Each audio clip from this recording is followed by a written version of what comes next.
ನಮಸ್ಕಾರ. ಆರೋಗ್ಯ ರಹಸ್ಯ ವಿಶೇಷ ಕಾರ್ಯಕ್ರಮಕ್ಕೆ ಸ್ವಾಗತ. ನಾನು ದೀಪ್ತಿ ಪ್ರಕಾಶ್. ವೀಕ್ಷಕರೇ, ಇತ್ತೀಚಿನ ದಿನಗಳಲ್ಲಿ ಈ ಸಕ್ಕರೆ ಕಾಯಿಲೆ ಅನ್ನುವಂಥದ್ದು ಹೆಚ್ಚಾಗ್ತಾ ಇದೆ. ಮೊದಲಾದರೆ ವಯಸ್ಸಾದವರಲ್ಲಿ ಕಾಣಿಸ್ಕೊಳ್ತಾ ಇತ್ತು, ಆದರೆ ಈಗ ವಯಸ್ಕರಲ್ಲೂ ಕೂಡ ಈ ಸಕ್ಕರೆ ಕಾಯಿಲೆ ಕಾಣಿಸ್ಕೊಳ್ತಿದೆ. ಹಾಗಾದರೆ ಸಕ್ಕರೆ ಕಾಯಿಲೆಗೆ ಕಾರಣ ಏನು? ನಮ್ಮ ದೇಹದಿಂದ ಈ ಸಕ್ಕರೆ ಕಾಯಿಲೆ ಕಾಣಿಸ್ಕೊಳ್ಳುತ್ತಾ ಅಥವಾ ನಾವು ವಾಸಿಸುವ ಮನೆಯಿಂದ ಕಾಣಿಸ್ಕೊಳ್ಳುತ್ತಾ? ಇದನ್ನು ತಿಳಿಸ್ಕೊಳ್ಳೋದಕ್ಕೆ ನಮ್ಮ ಜೊತೆ ಇದ್ದಾರೆ ಶ್ರೀಮಾನ್ ಶ್ರೀ ಪುರುಷೋತ್ತಮ್ ದೇಶಿಕ್ ಗುರೂಜಿ. ನಮಸ್ಕಾರ ಗುರೂಜಿ, ಕಾರ್ಯಕ್ರಮಕ್ಕೆ ಸ್ವಾಗತ. ನಮಸ್ಕಾರ ಗುರುಜಿ. ನಾನು ಆಗಲೇ ಉಲ್ಲೇಖಿಸಿದ ಹಾಗೆ ಈಗ ಸಕ್ಕರೆ ಕಾಯಿಲೆ ಅನ್ನುವಂಥದ್ದು ಹೆಚ್ಚಾಗ್ತಾ ಇದೆ. ಆದರೆ ಈ ಸಕ್ಕರೆ ಕಾಯಿಲೆ ಕಾರಣ ಏನು? ನಮ್ಮ ದೇಹ ಕಾರಣ ಆಗುತ್ತಾ ಅಥವಾ ನಾವು ವಾಸಿಸುವ ಮನೆ ಕಾರಣ ಆಗುತ್ತಾ ಅಂತ? ಹರಿ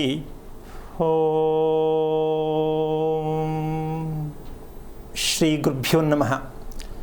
ಇದು ಇವಾಗ ಈ ಸಕ್ಕರೆ ಕಾಯಿಲೆ ಅಂತಕ್ಕಂಥದ್ದು ತುಂಬ ಸರಳ ಆಗಿಬಿಟ್ಟಿದೆ. ಹೌದು, ಯಾರ ಮನೇಲಿ ಇಲ್ಲ ಅಂತ ಹೇಳಂಗಿಲ್ಲ, ಅಂತ ಎಲ್ಲರ ಮನೆಗೆ ಬರಬೇಕು ಅಂತಲ್ಲ. ಆದರೆ ನಾವು ಈ ಕಾಯಿಲೆ ಅಂತಕ್ಕಂತಹ ಒಂದು ವಿಷಯಕ್ಕೆ ಹೋದಾಗ ಮನುಷ್ಯನ ಇತಿಹಾಸ ಬೇಕು. ಇತಿಹಾಸ ಅಂದರೆ ಅರ್ಥ ಆಗತ್ತಮ್ಮ ಏನು ಅಂತ? ಅಂದರೆ ಮನುಷ್ಯ ಒಂದು ಮಗು ತಾಯಿ ಹೊಟ್ಟೆಯಲ್ಲಿ ಹುಟ್ಟಬೇಕಾದ್ರೆ ಆ ಮಗುವಿನ ಇತಿಹಾಸ ಬೇಕು. ತಾಯಿ ಯಾರು, ತಂದೆ ಯಾರು, ಅದರ ಪ್ರಕ್ರಿಯೆಗಳೇನು, ಅವರ ಆಚಾರ ವಿಚಾರಗಳೇನು, ಇದನ್ನು ಲೆಕ್ಕ ಹಾಕ್ಕೊಂಡಾಗ ಆ ಮಗುವಿನ ಇತಿಹಾಸ ತಂದೆ ತಾಯಿಯಿಂದ ಸಿಗತ್ತೆ. ತಂದೆ ತಾಯಿ ಇತಿಹಾಸ ಎಲ್ಲಿಂದ ಸಿಗತ್ತೆ? ಅವರು ವಾಸ ಮಾಡೋ ಮನೆಯಿಂದ ಸಿಗತ್ತೆ. ಹೌದು. ಈ ವಿಚಾರವನ್ನು, ಸತ್ಯವನ್ನು ಅರ್ಥ ಮಾಡಿಕೊಂಡಾಗ ಮನುಷ್ಯನ ಇತಿಹಾಸ ತಿಳಿಬೇಕಂದ್ರೆ ಭೂಮಿಯ ಇತಿಹಾಸ ತಿಳಿಬೇಕು. ಭೂಮಿ ಅಂದರೆ ಯಾವುದು? ನಾವು ವಾಸ ಮಾಡೋ ಮನೆ. ಹೌದು. ಈ ಭೂಮಿಯ ಇತಿಹಾಸ ತಿಳಿದೆ ನಾವು ಯಾವುದೇ ಕಾರಣಕ್ಕೂ ಮನುಷ್ಯನ ಇತಿಹಾಸ ತಿಳಿಯೋಕ್ಕಾಗಲ್ಲ. ಆಗೋದೂ ಇಲ್ಲ, ಆಗೂ ಇಲ್ಲ ಅಂತ ನಮಗಿನ್ನೂ ಗೊತ್ತಾಗಿಲ್ವಲ್ಲ ಅಂತ ಒಂದು ಪ್ರಶ್ನೆ. ನಮಗೆ ಅಂದರೆ ಯಾರು? ಶಾಸ್ತ್ರ ಕೇಳೋರಿಗೆ, ಶಾಸ್ತ್ರ ಹೇಳೋರಿಗೆ. ಶಾಸ್ತ್ರ ಕೇಳೋರಿಗೆ, ಶಾಸ್ತ್ರ ಹೇಳೋರಿಗೆ ಭೂಮಿಯ ಇತಿಹಾಸದ ಮೇಲೆ ಮನುಷ್ಯನ ಇತಿಹಾಸ ಇರುತ್ತೆ ಅನ್ನೋ ಸತ್ಯವನ್ನು ಗೊತ್ತಿಲ್ವಾ, ಹೇಳ್ತಾ ಇಲ್ವಾ, ಹಾಕ್ತಾ ಇಲ್ವಾ ಅನ್ನೋ ಒಂದು ಯಕ್ಷ ಪ್ರಶ್ನೆಯಾಗೇ ಉಳಿದಿದೆ. ಅದು ಯಾವಾಗ ಓಪನ್ ಆಗುತ್ತೋ ಗೊತ್ತಿಲ್ಲ. ಹಾಗಿರಬೇಕಾದ್ರೆ ಒಂದು ಸಣ್ಣ ಉದಾಹರಣೆ. ಈ ರಹಸ್ಯಕ್ಕೆ ಕಾರಣಕರ್ತನಾಗಿರ್ತಕ್ಕಂತಹ ಶ್ರೀಮನ್ನಾರಾಯಣನ ಪಾದ ಕಮಲಗಳಿಗೆ ಕೋಟಿ ಕೋಟಿ ನಮನಗಳನ್ನು ಅರ್ಪಣೆಯನ್ನು ಮಾಡಿ ಒಂದು ಮನೆಯನ್ನು ಕಟ್ಟಬೇಕಾದ್ರೆ, ಒಂದು ಮದುವೆಯನ್ನು ಮಾಡಬೇಕಾದ್ರೆ, ಮನೆ ಹೊಸದು, ನಾವು ಕಟ್ಟೋ ಮನೆ ಹೊಸದು ಅಂತ ಹೇಳ್ತೀವಿ. ಮದುವೆ ಮಾಡ್ಕೊಂಡಿರ್ತಕ್ಕಂಥ ಹೆಣ್ಣು ಗಂಡು ಹೊಸದು ಅಂತ ಹೇಳ್ತೀವಿ. ಇದು ಸರಿ ಅಂತೀನಮ್ಮ? ಮನೆ ಹೊಸದು, ಹೆಣ್ಣು ಗಂಡು ಮದುವೆ, ಹೆಣ್ಣು ಗಂಡು ಹೊಸದು, ಸರಿನಾ? ನಿನ್ನ ಪ್ರಕಾರ ಏನು ಹೇಳ್ತೀಯ? ಹೊಸದೇ ಇರಬಹುದು. ಇಲ್ಲ, ಎರಡು ಹಳೇದೆ. ಇದು ಕೇಳಿಸ್ಕೊಳ್ಳೋಕೆ ಸ್ವಲ್ಪ ಕಷ್ಟ ಆಗತ್ತೆ. ಮದುವೆ ಹೆಣ್ಣು ಗಂಡು ಹೊಸದು, ಮದುವೆ ಹೊಸದಷ್ಟೇ, ಹೆಣ್ಣು ಗಂಡು ಹೊಸದಲ್ಲ. ಅದನ್ನು ಹೇಳೋಣ ಇವತ್ತು. ಯಾಕೆ ಹೊಸದಾಗಿಲ್ಲ? ಮತ್ತು ಇನ್ನೇನು ಹಾಗಾದ್ರೆ? ನಾವು ಹೇಳ್ತೀವಲ್ಲ, ಜನ್ಮ ಜನ್ಮಾಂತರದ ಅನುಬಂಧ ಇದ್ದರೆ ಒಂದು ಹೆಣ್ಣಿಗೆ ಒಂದು ಗಂಡು ಭಗವಂತ ಸೃಷ್ಟಿ ಮಾಡಿರ್ತಾನೆ. ಸತ್ಯ ಅಲ್ಲ? ಆ ರೀತಿ ಇರಬೇಕಾದ್ರೆ ಯಾಕೆ ಕಿತ್ಕೊಂಡು ದೂರ ಆಗತ್ತದು? ಜನ್ಮ ಜನ್ಮಾಂತರ ಅನುಬಂಧದಲ್ಲಿ ಒಂದು ಹೆಣ್ಣು ಗಂಡಿಗೆ ಮದುವೆ ಮಾಡ್ಕೊಂಡು ಒಪ್ಕೊಳ್ತಾರೆ, ಭಗವಂತನ ಸೃಷ್ಟಿ ಅಂತ ಹೇಳ್ತೀವಿ. ಹಾಗಿದ ಮೇಲೆ ಯಾಕೆ ವಿಚ್ಛೇದನಕ್ಕೆ ಹೋಗುತ್ತದು? ಸುಳ್ಳಾಯಿತು ಅಂದರೆ ಭಗವಂತನ ನಿಯಮ ಸುಳ್ಳಲ್ಲ, ನಾವು ಹೇಳುತ್ತಿರುವ ವಿಚಾರಗಳು ಸುಳ್ಳು, ನಾವು ಅರ್ಥ ಮಾಡ್ಕೊಂಡಿರೋ ರೀತಿ ನೀತಿ ಸುಳ್ಳು. ಏನು ಹೇಳ್ತೀಯಮ್ಮ? ಹೌದಲ್ವಾ? ನಾವು ಮಾತಾಡ್ತಿದ್ದೀವಿ, ಅದರ ಅರ್ಥ ಗೊತ್ತಾಗದೆ ಮಾತಾಡೋದ್ರಿಂದ ಎಲ್ಲ ಹೊಸದೇ. ಮಗುನೂ ಹೊಸದು, ಈಗ ಮಗು ಹುಟ್ಟಿದೆ ಅಂತೀವಿ, ಅದು ಹಳೇದೇ. ಯಾರ್ದು? ತಂದೆ ತಾಯಿಯಿಂದ ಬಂದಿರತಕ್ಕಂಥದ್ದು. ಪ್ರತಿಯೊಂದು ಹಳೇದೇ, ಏನಿದೆಯೋ ಅದೇ ಅದು. ಅದನ್ನು ನಾವು ಹೊಸದು ಅಂತ ಅಂದ್ಕೊಂಡಿದ್ದೀವಿ. ಇದು ನಮ್ಗೆ ಆಗ್ತಿರುವಂಥ ದೊಡ್ಡ ಅಪರಾಧ. ಇವು ಮೂರು ಭಾಗಗಳು ಸೋತಿದ್ದೀವಿ ನಾವು. ಹೊಸ ಮಗು, ಹೊಸ ಮನೆ, ಹೊಸ ಮದುವೆ. ಅದು ಎಷ್ಟು ಮಟ್ಟಿಗೆ ಅರ್ಥ ಆಗಿದೆಯೋ ನನಗಂತೂ ಅರ್ಥ ಆಗ್ತಾ ಇಲ್ಲ. ಇದರ ಸತ್ಯವನ್ನು ಇವತ್ತು ಸ್ವಲ್ಪ ಸಾಧ್ಯವಾದಷ್ಟು ಮಟ್ಟಕ್ಕೂ ವಿವರಣೆಯನ್ನು ಹೇಳ್ತಾ ನಮ್ಮ ವೀಕ್ಷಕರಿಗೆ ಅರ್ಥ ಮಾಡಿಸೋಕ್ಕೆ ಪ್ರಯತ್ನ ಮಾಡೋಣ ಅಂತಕ್ಕಂಥ ಒಂದು ವಿಚಾರ. ಏನಪ್ಪ ಅಂದರೆ, ವಿಷಯಕ್ಕೆ ಬರೋಣ. ಮೊದಲು ನಮ್ಮ ದೇಹಕ್ಕೆ ಒಂದು ಚಿಕಿತ್ಸೆ ಆಗಬೇಕು. ನಮ್ಮ ದೇಹಕ್ಕೆ ಚಿಕಿತ್ಸೆ ಅಂದರೆ ಮಗುವಿನಿಂದ ಹಿಡಿದು ಸಾಯೋ ವೃದ್ಧರವರೆಗೂ ನಮ್ಮ ದೇಹಕ್ಕೆ ಚಿಕಿತ್ಸೆ ಆಗಬೇಕು.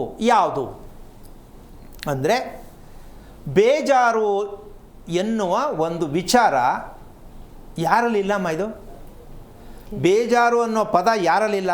ಎಲ್ಲರಲ್ಲೂ ಇದೆ. LKG ಮಗುವಿಂದ ಹಿಡಿದು 90 ವರ್ಷ ಇನ್ನೇನು ಆಯಿತು ಬಿಡು ಅನ್ನೋವರೆಗೂ ಬೇಜಾರು ಅಂತಿದೆ. ಈಗ ಇದು ಚಿಕಿತ್ಸೆ ಆಗಬೇಕಾ ಬೇಡವಾ? ಬೇಕು. ಈಗ ಇದು ದೇಹದಲ್ಲಿದೆಯಾ, ಮನಸ್ಸಲ್ಲಿದೆಯಾ, ಮನೆಯಲ್ಲಿದೆಯಾ, ಗ್ರಹಗಳಿಂದ ಇದೆಯಾ, ದೇವರಿಂದ ಇದೆಯಾ? ಈ ಥರ ಚೇಷ್ಟೆ ಮಾಡ್ಕೊಂಡು ಹೋಗ್ತಾ ಇದ್ದೀವಿ ನಾವು. ಅಂದರೆ ಡೌಟಲ್ಲೇ ಇದ್ದೀವಿ, ಸತ್ಯ ಗೊತ್ತಾಗಿದೆಯೇನಮ್ಮ? ಯಾರಿಗೆಲ್ಲ ಬೇಜಾರು ಅಂತಕ್ಕಂಥದ್ದು ನಮ್ಮ ದೇಹದಿಂದ ಹೊರಗಿರಬೇಕು ಅಂದರೆ ಅದು ಮನೆಯಲ್ಲಿರಬೇಕು. ನಾವು ಮನೆ ಒಳಗಡೆ ಇದ್ದೀವಲ್ವಾ, ಮನೆ ಒಳಗಡೆ ಇರಬೇಕಾದ್ರೆ ಮನೆಯಲ್ಲೇ ಬೇಜಾರಾದಾಗ ಪಿಕ್ಚರ್ಗೆ ಹೋಗ್ಬೇಕು ಅನ್ಸೋದು, ಎಲ್ಲೋ ಬೇರೆ ಕಡೆ ಹೋಗ್ಬೇಕು ಅನ್ಸೋದು. ಬೇಜಾರಾದಾಗ ತಾನೇ ಹೊರಗಡೆ ಹೋಗೋದು ಅಲ್ವಾ? ಬೇಜಾರು ಅಂತ ಹೊರಗಡೆ ಹೋಗಿ ಮತ್ತೆ ಮನೆಗೆ ಬರ್ತೀವಿ ನಾವು, ಮತ್ತೆ ಬೇಜಾರೇ. ಆದರೆ ಇದು ನಾವು ಚೇಂಜ್ ಮಾಡ್ಕೊಳ್ತಾ ಇದ್ದೀವಿ ಅಂತಕ್ಕಂಥದ್ದು ಇನ್ನೂ ಗೊತ್ತಾಗಿಲ್ಲ. ಏನೋ ಬೇಜಾರು, ಈ ಮನೇಲಿ ಏನೋ ಬೇಜಾರು, ಅಲ್ಲಿಗೆ ಬಂದರೆ ಹೆಂಗಿರುತ್ತೆ? ತಾಯಿ ಮನೆಯಿಂದ ಗಂಡು ಮನೆಗೆ ಹೋಗೋದು, ಗಂಡು ಮನೆಯಿಂದ ತಾಯಿ ಮನೆಗೆ ಹೋಗೋದು, ಅಲ್ಲಿ ಬೇಜಾರು ಅಂತ ಇಲ್ಲಿಗೆ ಬರೋದು, ಇಲ್ಲಿ ಬೇಜಾರು ಅಂತ ಅಲ್ಲಿಗೆ ಹೋಗೋದು. ಸೊ ಏನೇ ಮಾಡಿದ್ರು ಬೇಜಾರಂತೂ ಹೋಗಿಲ್ಲ. ಇದು ಹೋಗ್ಬೇಕು ಅಂತ ಬೇಡ ಅಂತಮ್ಮ, ಹೋಗಬೇಕು. ಈ ಹೋಗಬೇಕಾದ್ರೆ ನಮ್ಮ ದೇಹಕ್ಕೆ ಚಿಕಿತ್ಸೆ ಆಗಬೇಕು. ಯಾವುದದು ಚಿಕಿತ್ಸೆ? ನಮ್ಮ ದೇಹಕ್ಕೆ ಚಿಕಿತ್ಸೆ ಯಾವುದಾಗಬೇಕು ಅಂತಕ್ಕಂಥ ಸತ್ಯ ಯಾವುದದು ಅಂದರೆ ಮನಸ್ಸು ಮತ್ತು ಮನುಷ್ಯ ಇದೆರಡು ಒಂದಾಗಬೇಕಾ ಬೇಡವಾ? ಮನಸ್ಸು ಮತ್ತು ಮನುಷ್ಯ ಎರಡು ಒಂದಾಗಬೇಕಾ ಬೇಡವಾ? ಹಾಗೇ ಇಲ್ಲ, ನಾವು ಹಿಂಗೆ ಕಾಲ ಕಳೀತಾನೇ ಇದ್ದೀವಿ. ಆಗಿದೆಯಮ್ಮ? ಮನಸ್ಸು ಮತ್ತು ಮನುಷ್ಯ ಒಂದಾಗ್ಲಿಕ್ಕೆ ಆಗಿದೆಯಾ? ಆಗಿಲ್ಲ. ಇದೇ ಆಗಿಲ್ಲ ಅಂದಮೇಲೆ ಯಾವುದ್ರ ಮೂಲಕ ಅಂದ್ರೆ ಆಗತ್ತಾ? ಸೈನ್ಸ್ ಮೂಲಕ ಆಗತ್ತಾ? ಶಾಸ್ತ್ರ ಹೇಳೋ ಸರ್ ಮಾಡ್ತಾರಾ? ಡಾಕ್ಟರ್ ಸರ್ ಮಾಡ್ತಾರಾ? ಸಾಧ್ಯ ಇದೆಯಾ? ಯಾರು ಸರ್ ಮಾಡ್ಕೋಬೇಕು? ನಾವೇ ಸರ್ ಮಾಡ್ಕೋಬೇಕು. ನಾವು ಸರ್ ಮಾಡ್ಕೋಬೇಕು ಅಂದರೆ ಹೇಗೆ? ನಮ್ಮ ಮನೆಯಿಂದನೇ ಸರ್ ಮಾಡ್ಕೋಬೇಕು. ಅಂದರೆ ಮನಸ್ಸು ಮತ್ತು ಮನುಷ್ಯನನ್ನು ಮನೆ ಸರಿ ಮಾಡುತ್ತೆ ಅನ್ನೋ ಸತ್ಯವನ್ನು ಕಾರ್ಯಕ್ರಮದಲ್ಲಿ ಅರ್ಥ ಮಾಡ್ಕೊಂಡವ್ರಿಗೆ ಸಿಗುತ್ತೆ ಅಂತ ಅನ್ಕೋತೀನಿ. ಈಗ ನಾವೇ ನಮ್ಮ ಮನಸ್ಸನ್ನು ನಾವು ನಮ್ಮ ವಶ ಮಾಡ್ಕೊಳ್ತಕ್ಕಂಥ ಸತ್ಯಕ್ಕೆ ನಾವು ಎಷ್ಟು ದೂರ ಆಗಿದ್ದೀವಿ ಅಂತ ಪ್ರತಿಯೊಬ್ಬರು ಅರ್ಥ ಮಾಡ್ಕೋಬೇಕಾಗತ್ತೆ. ಯೋಚನೆ ಮಾಡೋದಲ್ಲ, ಅರ್ಥ ಮಾಡ್ಕೊಳ್ಳಿ. ಹೌದಲ್ವಾ, ನಮ್ಮ ಮನಸ್ಸು ಯಾಕೆ ನಮ್ಮ ಮಾತು ಕೇಳ್ತಾ ಇಲ್ಲ? ಎಲ್ರಿಗೂ ಇದು ಮನಸ್ಸಲ್ಲಿ ಇದ್ದೇ ಇದೆ. ಹಾಗಾಗಿ ಈ ಬೇಜಾರು ಅಂತಕ್ಕಂತಹ ಒಂದು ದೇಹದಿಂದ ಹೋಗಬೇಕು. ಅದಕ್ಕೆ ನಾವು ಮನಸ್ಸನ್ನು ಮನೆಯಿಂದ ಪರಿವರ್ತನೆ ಮಾಡಬೇಕು ಅಂತಕ್ಕಂತಹ ಒಂದು ಲೆಕ್ಕಾಚಾರಕ್ಕೆ ಅದಕ್ಕೆಲ್ಲ ಏನು ಬೇಕಾಗತ್ತೆ ಅಂದರೆ ಈ ಜ್ಯೋತಿಷ್ಯಗಳು ಹೇಳ್ತಕ್ಕಂಥ ಒಂದು ಭಾಗದಲ್ಲಿ ಮನಸ್ಸಿನ ಕಾರಕ ಚಂದ್ರ ಅಂತ ಹೇಳ್ತಾರೆ. ಜ್ಯೋತಿಷ್ಯ ಹೇಳ್ತಕ್ಕಂಥ ವಿಷಯದಲ್ಲಿ ಮನಸ್ಸಿನ ಕಾರಕ ಚಂದ್ರ. ನೈಸರ್ಗಿಕವಾದ ಚಂದ್ರ ಇದು ಪ್ರಕೃತಿಯಲ್ಲಿರ್ತಕ್ಕಂಥ ಚಂದ್ರ, ನೈಸರ್ಗಿಕವಾದ ಗ್ರಹ ಚಂದ್ರ ಪ್ರಕೃತಿಯಲ್ಲಿರ್ತಕ್ಕಂಥದ್ದು. ನಮ್ಮಲ್ಲಿ ಮನಸ್ಸಲ್ಲಿರ್ತಕ್ಕಂಥದ್ದಕ್ಕೂ ಚಂದ್ರನೇ ಕಾರಣ ಆಗತ್ತೆ. ಸೊ ಎರಡೂ ಪ್ರಕೃತಿ, ನಮ್ಮ ದೇಹವು ಪ್ರಕೃತಿಯಿಂದನೇ ಆಗಿದೆ. ಪ್ರಕೃತಿಯಿಂದನೇ ನಾವು ಉದ್ಭವ ಮಾಡ್ತಕ್ಕಂಥದ್ದು. ನಾವಿಬ್ರು ಮರ್ಜ್ ಆಗಬೇಕು, ಹೌದಲ್ಲ? ಈ ಮರ್ಜ್ ಆಗದೆ ಇರ್ತಕ್ಕಂಥದ್ದೇ ಒಂದು ದೊಡ್ಡ ಒಂದು ದುರಂತವಾಗಿ ನಮ್ಮನ್ನು ಕಾಡಿಸ್ತಾ ಇರ್ತಕ್ಕಂಥದ್ದು. ಯಾವಾಗ ಮರ್ಜ್ ಆಗೋದು? ದೇಹಕ್ಕೂ ಈ ಪ್ರಕೃತಿಗೂ ಹೊಂದಾಣಿಕೆ ಆದಾಗ ಈ ಬೇಜಾರು ಅಂತಕ್ಕಂಥದ್ದು ಹೋಗುತ್ತೆ. ಈ ಬೇಜಾರು ಹೋಗಬೇಕಾದಂತಹ ಲೆಕ್ಕಾಚಾರಕ್ಕೆ ನಾವು ಮಾಡಬೇಕಾಗಿರ್ತಕ್ಕಂಥ ಕೆಲಸ ಏನಪ್ಪ ಅಂದರೆ ನಮ್ಮ ಈ ಮನಸ್ಸು ಅಂತಕ್ಕಂಥದ್ದು ತಂಪಾಗಿದ್ದಾಗ, ಯಾವಾಗಲೇ ಆಗಲಿ ಬೇಜಾರಾದಾಗ ನನಗೆ ಆಗಲ್ಲಪ್ಪ, ತೊಳ್ಕೊಳಕ್ಕಾಗ್ತಾ ಇಲ್ಲ, ಸಿಕ್ಕಾಬಟ್ಟೆ ಬಿಸಿ ಆಗ್ತಾ ಇದೆ, ತಲೆ ಹಿಂಸೆ ಆಗ್ತಾ ಇದೆ ಅಂತ ಹೇಳ್ತೀವಿ. ಅದು ತಂಪಾಗಬೇಕು, ಹೌದಾ? ಮನಸ್ಸು ತಂಪಾದರೆ ದೇಹ ತಂಪಾಗತ್ತೆ. ಇದೆರಡು ತಂಪಾದಾಗ ಮನೆ ತಂಪಾಗಿದ್ದರೆ ಇದೆರಡು ತಂಪಾಗಿರುತ್ತೆ. ಮನೆ ತಂಪಾಗಿಲ್ಲ ಅಂದರೆ ಏನದು? ಈ ತಂಪಾಗಿಲ್ಲದ ದೇಹ, ತಂಪಾಗಿಲ್ಲದ ಮನಸ್ಸು ಯಾವುದು ಅಂದರೆ ಗ್ಲೂಕೋಸ್. ನಮ್ಮ ದೇಹದಲ್ಲಿ ಉತ್ಪತ್ತಿಯಾಗುವಂತಹ ಗ್ಲೂಕೋಸ್ ವ್ಯತ್ಯಾಸ ಆದಾಗ ಶುಗರು ಹೇಳ್ದೆ ಕೇಳದೆ ನಾವೇ ಸೃಷ್ಟಿ ಮಾಡ್ಕೊಂಡಿದ್ದೀವಿ, ಹೌದಲ್ಲಮ್ಮ? ಹೌದು. ಇದು ಎಲ್ಲಾಗೋದು? ಮನೆಯಲ್ಲಿ ಆಗುವುದು. ನಾವು ಎಲ್ಲಿ ಹೋಗ್ತೀವಿ? ಡಾಕ್ಟರ್ ಹತ್ರ ಹೋಗಿ ಟೆಸ್ಟ್ ಮಾಡಿಸ್ತೀವಿ, ಹೌದಾ? ಅಂದರೆ ಇದು ವಿಚಿತ್ರ ಅನಿಸಿದ್ರು ಕೂಡ ಸತ್ಯವನ್ನು ಪ್ರತಿಯೊಬ್ಬರು ಅರ್ಥ ಮಾಡ್ಕೊಳ್ಳಿ. ಡಾಕ್ಟರ್ ಹತ್ರ ಹೋಗಿ ನಾವು ಕೇಳ್ತೀವಿ ನನಗೇನು ಅಂದರೆ ಅವ್ರು ಶುಗರ್ ಅಂತ ಬರೀತಾರೆ, ಹೌದಾ? ಮನೆಯಲ್ಲಿ ಶುಗರ್ ಇದೆ ಅಂತ ಯಾರಿಗೆ ಗೊತ್ತು? ಎಲ್ಲಿ ರಿಪೇರಿ ಮಾಡ್ಬೇಕು ಇದನ್ನು? ಮನೆಯಲ್ಲಿ ಶುಗರ್ ಇದೆ ಅಂದಮೇಲೆ ಮನೇಲಿ ಮುಂದೆ ಇರ್ತಕ್ಕಂಥ ನೆಕ್ಸ್ಟ್ ಜನ್ರೇಷನ್ಗೂ ಶುಗರ್ ಬಂದೇ ಬರುತ್ತಲ್ಲ. ಖಂಡಿತ. ಈಗ ಮನೆಯನ್ನೇ ಸರಿ ಮಾಡ್ಕೊಂಡಾಗ ಶುಗರ್ ಯಾರಿಗೂ ಬರೋದೇ ಬೇಡ. ಅಮ್ಮ ಇದು ಸರಳವಾಗಿ ಆಗತ್ತೆ ಅಂತ ಕಷ್ಟ ಅಂತೀಯಾ? ಕಷ್ಟನೇ ಇರಬಹುದು. ಕಷ್ಟ ಅಂದ್ಕೊಂಡು ಜೀವನದಲ್ಲಿ ಬದುಕು, ಜೀವನ ಎಲ್ಲ ಬರೀ ಕಷ್ಟ ಬೀಳೋದೆ. ಕಷ್ಟ ಅಲ್ಲವೇ ಅಲ್ಲ, ಸೋಮಾರಿಗಳಿಗೆ ಕಷ್ಟ, ಯೋಚನೆ ಮಾಡುವವರಿಗೆ ಕಷ್ಟ, ಕಷ್ಟ ಅನ್ನುವವರಿಗೆ ಕಷ್ಟ. ನಮ್ಮ ಪ್ರಕಾರ, ನನ್ನ ಪ್ರಕಾರ ಅಂದರೆ ನನ್ನ ವೈಯಕ್ತಿಕ ಅಂತಲ್ಲ, ಮನುಷ್ಯನಾಗೇ ಇದ್ದಾನೆ ಅಂದರೆ ಕಷ್ಟ ಮನುಷ್ಯನಿಗೆ ಜೀವನದಲ್ಲಿ ಯಾವತ್ತೂ ಬಂದಿಲ್ಲ, ಬರೋದು ಇಲ್ಲ. ದುಃಖ, ಕಷ್ಟ, ಬೇಜಾರು ಇದೆಲ್ಲವೂ ಕೂಡ ನಾವು ಪಡ್ಕೊಂಡು ಗೊತ್ತಿಲ್ಲದೆ ಅನುಭವಿಸ್ತಾ ಇರೋದೇ ಹೊರತು ಭಗವಂತ ಯಾರಿಗೂ ಕೂಡ ಕೊಟ್ಟು ಕಳಿಸಿಲ್ಲ ಇದನ್ನು. ನಮ್ಮ ಬೇಜವಾಬ್ದಾರಿತನದ ಮನೆಯನ್ನು ನಾವು ಗುರುತಿಸಿಲ್ಲಮ್ಮ. ವಾಸ ಮಾಡೋ ಮನೆ, ಆ ಮನೆಗೆ ಏನೆಲ್ಲ ಸಂಗ್ರಹ ಮಾಡಿದರೆ ಮಾತ್ರ ಈ ಮನೆ ನಮ್ಮ ರೋಗಗಳಿಂದ ನಿರ್ಮೂಲನೆ ಮಾಡ್ತಕ್ಕಂಥ ಶಕ್ತಿ ಮನೆಗಿದೆ ಅನ್ನೋ ಸತ್ಯ ನಮ್ಮ ಜನಕ್ಕೆ ಇನ್ನೂ ಗೊತ್ತಾಗಿಲ್ಲ. ಈಗ ನಾವು ಡಾಕ್ಟರ್ ಹತ್ರ ಹೋಗಿ ಶುಗರ್ ಬಂದಿದೆ ಅಂತ ಹೇಳ್ಕೊಳ್ತಕ್ಕಂತಹ ವಿಚಾರ ಅಂದರೆ ಸುಳ್ಳಲ್ಲ, ಡಾಕ್ಟರ್ ಹೇಳೋದು ಕರೆಕ್ಟು. ಶುಗರ್ ಹೋಗಲ್ಲ. ಯಾಕೆ ಅದೇ ಮನೆಗೆ ಬರ್ತಾನೆ, ಅವನು ಟೆಸ್ಟ್ ಮಾಡಿಸ್ಕೊಂಡು ಅದೇ ಮನೆಗೆ ಬರ್ತಾನೆ. ಓಕೆ. ಬೇರೆ ಕಡೆ ಹೋಗ್ತಾನ? ಇಲ್ಲ. ಶುಗರ್ ಕಮ್ಮಿ ಹೆಂಗಾಗತ್ತೆ? ಜಾಸ್ತಿ ಆಗ್ತಾ ಹೋಗುತ್ತೆ. ಇನ್ನು ಸ್ವಲ್ಪ ಡೋಸೇಜ್ ಜಾಸ್ತಿ ಆಗುತ್ತೆ, ಹೌದಾನೆ? ಕೊನೆಗೆ ಎಲ್ಲಿಗೆ ಹೋಗುತ್ತೆ? ಇನ್ನೇನು ಆಯ್ತು ಬಿಡಪ್ಪ, ಕಿಡ್ನಿಗೆ ಹೊತ್ತತ್ರ ಬರ್ತಾ ಇದ್ದೀನಿ ನಾನು, ಅಷ್ಟೇ, ಡಿಸೈಡ್. ಇದೆಲ್ಲವೂ ಕೂಡ ಇವತ್ತೇನೋ ಹೋಗಿ ಶುಗರ್ ಆಗಿ ಸತ್ತ, ನೆಕ್ಸ್ಟು ಹೆಂಡ್ತಿ, ನೆಕ್ಸ್ಟು ಮಗ, ನೆಕ್ಸ್ಟು ಮೊಮ್ಮಗ ಇವರೆಲ್ಲ ಬರ್ತಾರಲ್ಲ. ಅಂದರೆ ಶುಗರ್ ಕಾಯಿಲೆ ಉತ್ಪತ್ತಿ ಮಾಡುವ ಮನೆ ಕಟ್ತಾ ಇದ್ದೀವಿ ಅಂತ ನಮ್ಗೆ ಯಾಕೆ ಇನ್ನೂ ಅರ್ಥ ಆಗಿಲ್ಲ, ಹೌದಲ್ಲ? ಗುರುಜಿ, ಹುಣಸೂರಿನಿಂದ ಅಂಜಲಿ ಅಂತ ಒಬ್ರು ಕರೆ ಮಾಡಿದ್ದಾರೆ, ಮಾತನಾಡ್ಸೋಣ. ನಮಸ್ಕಾರ ಅಂಜಲಿ. ನಮಸ್ತೆ ಮೇಡಮ್. ಗುರುಜಿ ಇದ್ದಾರೆ, ಮಾತನಾಡಿ. ಹಲೋ. ಓಕೆ. ಹಲೋ ಸರ್, ನಮಸ್ತೆ. ನಾರಾಯಣ. ಏನಮ್ಮ ನಕ್ಷತ್ರ? ನನ್ನದ್ರ ಬಗ್ಗೆ ಎಲ್ಲ ಸ್ವಾಮಿ ಕೇಳಬೇಕಾಗಿರೋದು. ನನ್ನ ತಮ್ಮನ ಬಗ್ಗೆ ಕೇಳಬೇಕು. ಅಭಿಷೇಕ್ ಅಂತ, ಅಶ್ವಿನಿ ನಕ್ಷತ್ರ. ಎಷ್ಟು ವಯಸ್ಸು? 29 ವರ್ಷ. ಏನು ಮಾಡ್ತಿದ್ದಾನೆ? ಅಕೌಂಟೆಂಟ್ ಆಗಿ ಪ್ರೈವೇಟ್ ಕಂಪ್ನಿ. ಏನಾಗಬೇಕಿತ್ತು ಈಗ ಅವನ ಬಗ್ಗೆ? ಮದುವೆ ಆಗುತ್ತಾ ಈ ವರ್ಷ ಅಂತ ಕೇಳಬೇಕಿತ್ತು. 29 ತಾನೆ? 29 ವರ್ಷ. ಆಗತ್ತಾನೆ. ಡೌಟ್ ಯಾಕೆ ಹೋದ್ರಿ ನೀವು? ಅಲ್ಲ ಸರ್, ಒಂದ್ 2-3 ಹುಡುಗಿ ನೋಡಿದ್ವಿ, ಜಾತಕದ ಜೊತೆ ಮ್ಯಾಚ್ ಆಗ್ಲಿಲ್ಲ, ಅದಕ್ಕೆ ಕೇಳ್ತಿದ್ದೀನಿ. ಜಾತಕದಲ್ಲಿ ಮ್ಯಾಚ್ ಆಗಿಲ್ಲ ಅಂತ ನಿಮ್ಮ ಅಭಿಪ್ರಾಯನಾ, ಹುಡುಗಿ ಮನೆಯವ್ರದ? ಇಲ್ಲ ಇಲ್ಲ ಇಲ್ಲ, ನಾವೇ ಜಾತಕ ತೋರಿಸಿದ್ವಿ, ಆಗ ಮ್ಯಾಚ್ ಆಗ್ಲಿಲ್ಲ ಅಂತ ಅಮ್ಮ, ಏನು ಓದಿದ್ಯಾ ನೀನು? D.Ed ಮತ್ತೆ BA. ಅಮ್ಮ, ಜಾತಕ ಹೊಂದಾಣಿಕೆ ಆಗಿ ಪ್ರಪಂಚದಲ್ಲಿ ಯಾರ್ದಾರು ಮದುವೆ ಆಗಿದೆಯಾ? ಒಂದು ನಿಮಿಷ, ಸ್ವಲ್ಪ ಅರ್ಥ ಮಾಡ್ಕೋ. ಜಾತಕ ಹೊಂದಾಣಿಕೆ ಮಾಡೋಕ್ಕೆ ಪ್ರಪಂಚದಲ್ಲಿ ಯಾರ ಕೈಲಾರು ಆಗಿದೆಯಾ? ಜಾತಕ ಹೊಂದಾಣಿಕೆ ಮಾಡಿ ಪ್ರಪಂಚದಲ್ಲಿ ಯಾರು ಮದುವೆ ಆಗಿದ್ದಾರಾ? ನಾನು ಒಂದಾರು ಇದ್ರು ಹೇಳು. ಶ್ರೀರಾಮನ ಕಾಲದಿಂದ ಇವತ್ತಿನವರೆಗೂ ಜಾತಕ ಹೊಂದಾಣಿಕೆಯಿಂದ ಮದುವೆ ಆಗತ್ತಾ? ಸಾಧ್ಯ ಇದೆಯಾ? ಇದು ಯಾಕೆ ಹಿಂಗೆ ಬಿದ್ದು ಮಕ್ಕಳನ್ನೆಲ್ಲ ಹಾಳು ಮಾಡ್ತಿದ್ದೀರಾ ನೀವು? ಹೆಣ್ಣು ಗಂಡನೆಲ್ಲ ಮದುವೆ ಆಗಲ್ಲ, ಜಾತಕ ಹೊಂದಾಣಿಕೆ ಆಗಲ್ಲ. ಎಲ್ಲಿದೆ ಜಾತಕ? ಜಾತಕ ಹೊಂದಾಣಿಕೆ ಹೆಂಗಾಗತ್ತೆ? ಪುರೋಹಿತರಿಗೆ ಹೊಂದಾಣಿಕೆ ಆಗಿಲ್ವೇನೋ ಗೊತ್ತಿಲ್ಲ. ಹೆಣ್ಣು ಗಂಡು ಹೊಂದಾಣಿಕೆ ಜಾತಕ ಮದುವೆ ಪ್ರಪಂಚದಲ್ಲಿ ಇಲ್ಲವೇ ಇಲ್ಲ. ಅದು ಹೇಳ್ತಿದ್ದಾರೆ ಅಂದರೆ ನಾವು ಅವ್ರ ಹತ್ರ ಹೋಗ್ತಿದ್ದೀವಿ ಅಂದರೆ ನಾವು ಮೂರ್ಖರಾಗಿದ್ದೀವಿ ಅಂತ ಅನ್ಕೋಬೇಕು. ಹೇಳೋಕೆ ನಾವೇನು ಮಾಡೋಕ್ಕಾಗಲ್ಲ. ಜಾತಕ ಹೊಂದಾಣಿಕೆ ಪ್ರಪಂಚದ ಇತಿಹಾಸದಲ್ಲಿ ಅಮ್ಮ, ನೀನು ಮದುವೆಯಾಗಿ ಎಷ್ಟು ವರ್ಷ ಆಯಿತು? 4 ವರ್ಷ ಆಯಿತು. ಹೇಗನ್ಸಿದೆ ನಿನ್ನ ದಾಂಪತ್ಯ ಜೀವನ? ಚೆನ್ನಾಗಿದೆ. ಅಲ್ಲ, ಚೆನ್ನಾಗಿದೆ ಅಂದ್ರೆ ಯಾವುದ್ರಲ್ಲಿ? ದುಡ್ಡಲ್ಲ, ಆರೋಗ್ಯದಲ್ಲ, ನೆಮ್ಮದಿಯಲ್ಲ, ಯಾವುದ್ರಲ್ಲಿ? ಎಲ್ಲದ್ರಲ್ಲೂ ಚೆನ್ನಾಗಿದ್ದೀನಿ ಗುರುಜಿ. ಮಕ್ಕಳು? ಪಾಪು ಇದೆ, ಗಂಡು ಪಾಪು. ಮಗು ಹೆಸರೇನು? ನಕ್ಷತ್ರ? ಮಗು ನಕ್ಷತ್ರ ಏನಮ್ಮ? ಅನುರಾಧ ನಕ್ಷತ್ರ. ಓಕೆ. ಎಷ್ಟು ವಯಸ್ಸು ಮಗುಗೆ? 4 ವರ್ಷನಾ? ಇಲ್ಲ ಇಲ್ಲ, 2.5 ವರ್ಷ. 2.5 ವರ್ಷ. ಓಕೆ, ಸಂತೋಷ. ಆದರೆ ಒಂದು ತಿಳ್ಕೊಬೇಕಮ್ಮ, ಚೆನ್ನಾಗಿದೆಯಾ, ಚೆನ್ನಾಗಿರು. ಆದರೆ ಒಂದು, ಮಗುವಿನಲ್ಲಿ ಇರ್ತಕ್ಕಂತಹ ದೇಹದ ಭಾಗವನ್ನು ಗುರುತಿಸಿದಾಗ ಹೊಟ್ಟೆ ಭಾಗವನ್ನು ಗಮನಿಸಿದ್ಯಾ ನೀನು? ಮಗುವಿನ ಹೊಟ್ಟೆ ಭಾಗವನ್ನು ಗಮನಿಸಿದ್ಯಾ? ಹೌದು ಗುರುಜಿ. ಸ್ವಲ್ಪ ಗಟ್ಟಿ ಇದೆ ಅನ್ಸತ್ತಾ? ಸ್ಮೂತ್ ಆಗಿದೆಯಾ? ಸ್ವಲ್ಪ ಗಮನಿಸಿದ್ಯಾ? ಒಂದೊಂದ್ಸಲ ಗಮನಿಸಿದ್ದೀನಿ. ಅಲ್ಲಲ್ಲ, ಒಂದು ನಿಮಿಷ, ಹೊಟ್ಟೆಯನ್ನು ಮುಟ್ಟು ನೋಡು. ಯಾಕೆ ಹೇಳ್ತೀನಿ ಅಂದರೆ, ಮೋಷನ್ ಯೂರಿನ್ ಮಾಡಬೇಕಾದ್ರೆ ಮಗು ಸ್ವಲ್ಪ ಕಷ್ಟ ತಗೊಳತ್ತೆ. ಹೌದೌದೌದು. ಎಲ್ಲ ಚೆನ್ನಾಗಿದೆ ಅಂದ ನೋಡಮ್ಮ, ಹೆಂಗಿದೆ ಕತೆ. 2.5 ವರ್ಷ ಆಗಿದೆ ಮಗು. ಆ ಮಗುವಿನಲ್ಲಿ ಇರ್ತಕ್ಕಂಥ ಆರೋಗ್ಯ ಚೆನ್ನಾಗಿರ್ತಕ್ಕಂಥ ಸತ್ಯ ತಿಳ್ಕೊಳ್ಳದೆ ಮಗು ಚೆನ್ನಾಗಿದೆ, ನಾವು ಚೆನ್ನಾಗಿದ್ದೀವಿ ಅಂದರೆ ಮುಂದೈತೆ ಮಾರಿ ಹಬ್ಬ. ಯಾಕೆ ಅಂದರೆ, ಈ ಶಾಸ್ತ್ರ ಹೇಳೋರ ಕತೆ ಏನು ಅಂದರೆ, ಅನುರಾಧ ನಕ್ಷತ್ರ ಏನು ಕೇಳಬೇಡಿ, ಸುಳ್ಳುಗಾರರು ಮೋಸಗಾರರು ಅಂದ್ರೆ ಇವರೇ, ಬರೀ ಸುಳ್ಳು. ಅನುರಾಧ ನಕ್ಷತ್ರ ಸೂಪರ್ ನಕ್ಷತ್ರ, ಅದು ಅವ್ರನ್ನೇ ಕೇಳಬೇಕು ಎಲ್ಲೈತೆ ಅಂತ. ನಾನು ನಿಮಗೆ ಸಣ್ಣ ಉದಾಹರಣೆ ಕೊಟ್ಟೆ. ಈ ಮಗುವಿನಲ್ಲಿ ಹಠ ಸ್ವಲ್ಪ ಜಾಸ್ತಿ ಆಗುತ್ತೆ ಬೆಳೀತಾ. ಈಗ ಇದಕ್ಕೆ ರಿಪೇರಿ ಯಾರು? ಸ್ವಲ್ಪ ಯೋಚನೆ ಮಾಡು. ಇದು ಕಾಲೇಜಿಲ್ಲ ನಮ್ಮ ದೇಶದಲ್ಲಿ. ಮಗುವಿಗೆ ಹಠ ಮಾಡೋಕ್ಕೆ ಈ ಕಾಲೇಜ್ ಇದೆಯಾ? ಇಲ್ಲ. ಪುರೋಹಿತರು ಹೇಳ್ಕೊಳಕ್ಕಾಗತ್ತಾ? ಇಲ್ಲ. ನಿಮಗೆ ಗೊತ್ತಾ? ಇಲ್ಲ. ದೇವ್ರ ಹತ್ರ ಹೋದರೆ ದೇವ್ರು ಮಾತಾಡಲ್ಲ. ಯಾರ ಹತ್ರ ತಿಳ್ಕೊಳ್ಳೋದಾಗಾದರೆ? ಅಂದ ಮೇಲೆ ಆ ಮಗುವನ್ನು ಬೆಳೆಸುವ ವಿಧಾನ ತಾನೇ ಏನು ಅಂತ ಸ್ವಲ್ಪ ತಿಳ್ಕೋಬೇಕು. ಯಾಕೆ ಅಂದರೆ, ಸೋದರ ಮಾವ ಅಂದರೆ ನಿಮ್ಮ ತಮ್ಮನ ವಿಷಯ ಕೇಳ್ದಲ್ಲಮ್ಮ ನೀನು.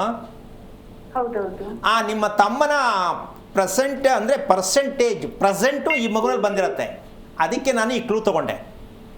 ಮೊದಲು ಇದನ್ನು ತಿಳ್ಕೋಬೇಕು. ಅನುರಾಧ ನಕ್ಷತ್ರ ಮಗು ಹುಟ್ಟಿದೆ ಅಂದರೆ ನಿಮ್ಮ ತಂದೆ ಮನೆ ತೋರಿಸ್ತಾ ಇದೆ. ಏನು? ಸಂಸ್ಕಾರವನ್ನು ಯಾವ ಕಾರಣಕ್ಕೂ ಸರಿಯಾದ ರೀತಿಯಲ್ಲಿ ಊಟ ಮಾಡೋದು, ನಿದ್ದೆ ಮಾಡೋದು, ಪೂಜೆ ಮಾಡೋದು ನಿಮ್ಮ ಮನೆಯಲ್ಲಿ ಈವರೆಗೂ ಆಗ ಬಂದಿಲ್ಲ. ಅವರವರ ಅನುಕೂಲಕ್ಕೆ ತಕ್ಕಂತೆ ಪೂಜೆ, ಸ್ನಾನ, ಊಟ, ನಿದ್ದೆ, ಹೌದಲ್ಲಮ್ಮ? ಹೌದು. ಹಾಗಿದ್ದ ಮೇಲೆ ತಿಳ್ಕೋಬೇಕು. ಇದೆಲ್ಲ ತೋರಿಸೋದಕ್ಕೆ ನಿನ್ನ ಹೊಟ್ಟೆಯಲ್ಲಿ ಹುಟ್ಟಿದೆ, ನಿಮ್ಮ ತಂದೆಯ ವಂಶದಲ್ಲಿ ನಡೆದಿರ್ತಕ್ಕಂಥ ಎಲ್ಲ ಪ್ರತಿಯೊಂದೂ ಯಾವ ರೀತಿ ನಡ್ಕೊಂಡು ಬಂದಿದ್ದಾರೆ ಫ್ಯಾಮಿಲಿ ಅನ್ನೋದಕ್ಕೆ ಅನುರಾಧ ನಕ್ಷತ್ರಕ್ಕೆ ಬಂದಿದ್ದಾಗ ಆ ನಕ್ಷತ್ರಕ್ಕೆ ಮಹಾನುಭಾವನಾದ ಶನೈಶ್ವರ ಸ್ವಾಮಿ ಇದ್ದಾನೆ.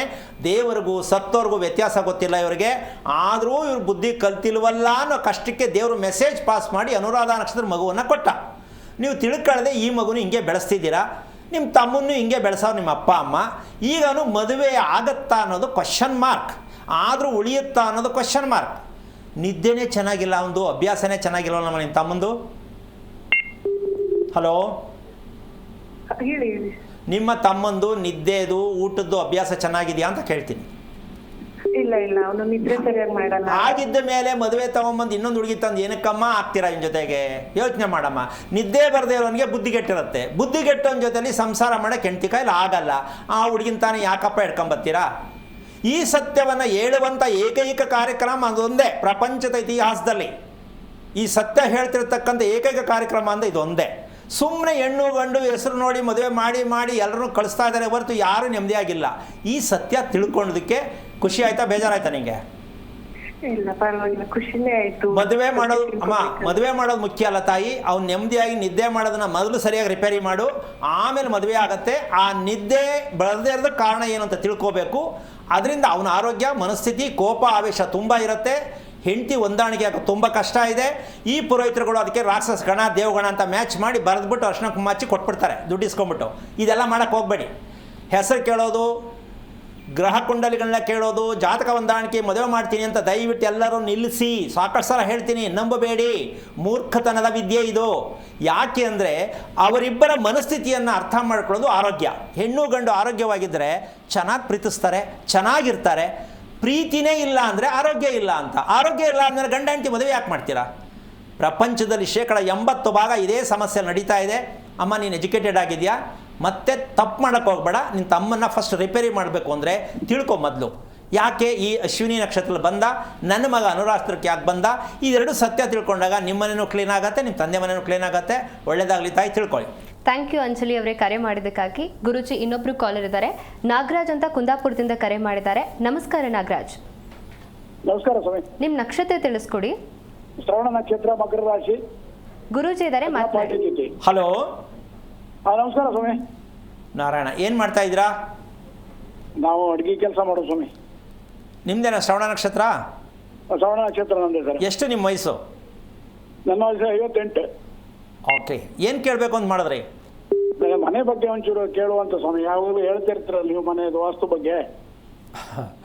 ಮನೆ ಹೇಗಿರ್ಬೇಕು? ನಿಮ್ಮ ಮನೆ ಎಷ್ಟು ವರ್ಷದ್ದು? ನಿಮ್ಮ ಮನೆ ಎಷ್ಟು? 25 ವರ್ಷ ಆಯ್ತು ಸ್ವಾಮಿ. 28 ವರ್ಷ. ನೀವೇ ಕಟ್ಸಿದ್ದಾ? ನಮ್ಮ ತಂದೆಯವರು ಇದ್ದಾಗ ಮಾಡಿದ್ದೆ ಸ್ವಾಮಿ. ನಿಮ್ಮ ತಂದೆಯವ್ರ ಕಾಲದಲ್ಲಿ ಮಾಡಿದ್ದಾ? ಹೌದು, ಅವರು ನಾವು ಒಟ್ಟಿಗೆ ಇದು ಮಾಡಿದ್ದೆ.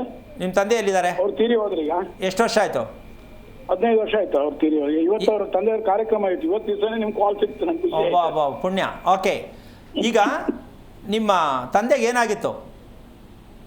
ನಮ್ಮ ತಂದೆಗೆ ವಯಸ್ಸಾಯ್ತು ಸ್ವಾಮಿ. ಹಾರ್ಟ್ ಇದಾಗಿ ಹೋಗಿದ್ರು ಅವರು. ಎಷ್ಟು ವಯಸ್ಸಿಗೆ ಹೋದ್ರು? ಅವರು 77. ನಿಮ್ಮದು ಮನೆ ಉತ್ತರ ದಕ್ಷಿಣ ಇದೆಯಾ, ಪೂರ್ವ ಪಶ್ಚಿಮ ಜಾಸ್ತಿ ಇದೆಯಾ? ನಮ್ದು ಪೂರ್ವ ಪಶ್ಚಿಮ ಜಾಸ್ತಿ ಇದೆ. ಎಷ್ಟಡಿ?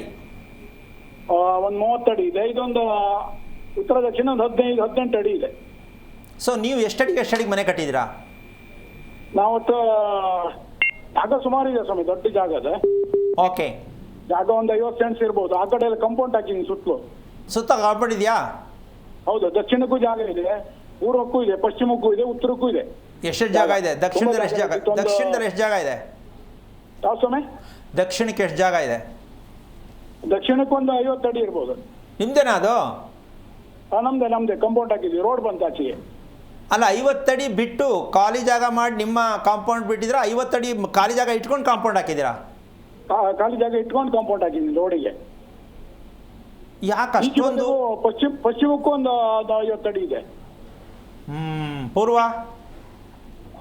ಪೂರ್ವಕ್ಕೊಂದು ತಮ್ಮ ಮನೆ ಕಟ್ಟಿದ್ದೆ. ಈಗ ಒಂದು 30 ಅಡಿ ಬಿಟ್ಟಿದ್ದೀವಿ.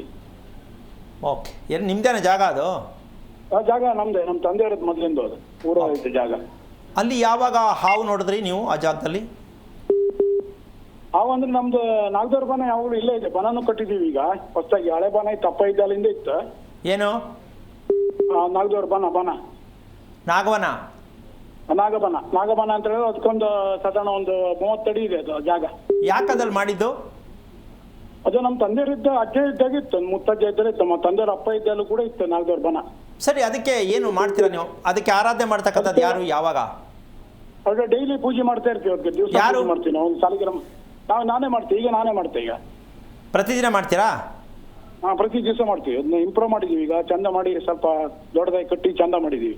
ಯಾವುದು ನಿಮ್ಮದು ಗೋತ್ರ? ನಮ್ದು ವಿಶ್ವಾಮಿತ್ರ ಗೋತ್ರ. ಓಕೆ, ಎಷ್ಟೊತ್ತಿಗೆ ಮಾಡ್ತೀರಾ ಪೂಜೆ? ನಾವು ಬೆಳಿಗ್ಗೆ, ಈಗ ನಿಮ್ ಪ್ರೋಗ್ರಾಮ್ ನೋಡಿದ್ರೆ ಮೊದಲು ಒಂದು 8 ಗಂಟೆ ಮಾಡ್ತಿದ್ದೆ. ಈಗ ನಿಮ್ದು ಇದೊಂಚೂರು ನೋಡ್ತಾ ಇದ್ನಲ್ಲ, ಈಗ ಖುಷಿ ಆಯ್ತು ನನಗೆ. ಓಕೆ, ನಿಮಗೆ ಮಕ್ಕಳು ಎಷ್ಟು? ನನಗೆ 2 ಗಂಡು ಮಕ್ಕಳು. ಅವ್ರ ನಕ್ಷತ್ರ ಹೇಳಿ.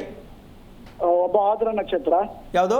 ಮಿಥುನ ರಾಶಿ ಆದ್ರ ನಕ್ಷತ್ರ ತಿಥಿ. ಇನ್ನೊಬ್ಬ ಪುನರ್ವಸು ಓಕೆ, ಕರ್ಕಾಟಕ ರಾಶಿ. ಆರಿದ್ರ ನಕ್ಷತ್ರದ ವಯಸ್ಸೆಷ್ಟು? ಅವನಿಗೆ 27. ಮದುವೆ ಆಯ್ತು ಮೊನ್ನೆ, ಒಂದು 6 ತಿಂಗಳು. ಹೇಗಿದ್ದಾನೆ? ಮದುವೆ ಮಾಡ್ಕೊಂಡು ಖುಷಿಯಾಗಿದ್ದಾನಾ ನೆಮ್ಮದಿಯಾಗಿ? ಅದಿಲ್ಲ, ಖುಷಿಯಾಗಿದ್ದಾರೆ ಇಬ್ರು. ಅಲ್ಲ, ಕೆಲಸ ಆಯ್ತು ಅವರಿಗೆ. ಕೋಪ ಅಂತಕ್ಕಂಥದ್ದು, ಬೇಜಾರು ಅಂತಕ್ಕಂಥದ್ದು ಎಷ್ಟಿದೆ ಅವನ ಪರ್ಸೆಂಟೇಜ್?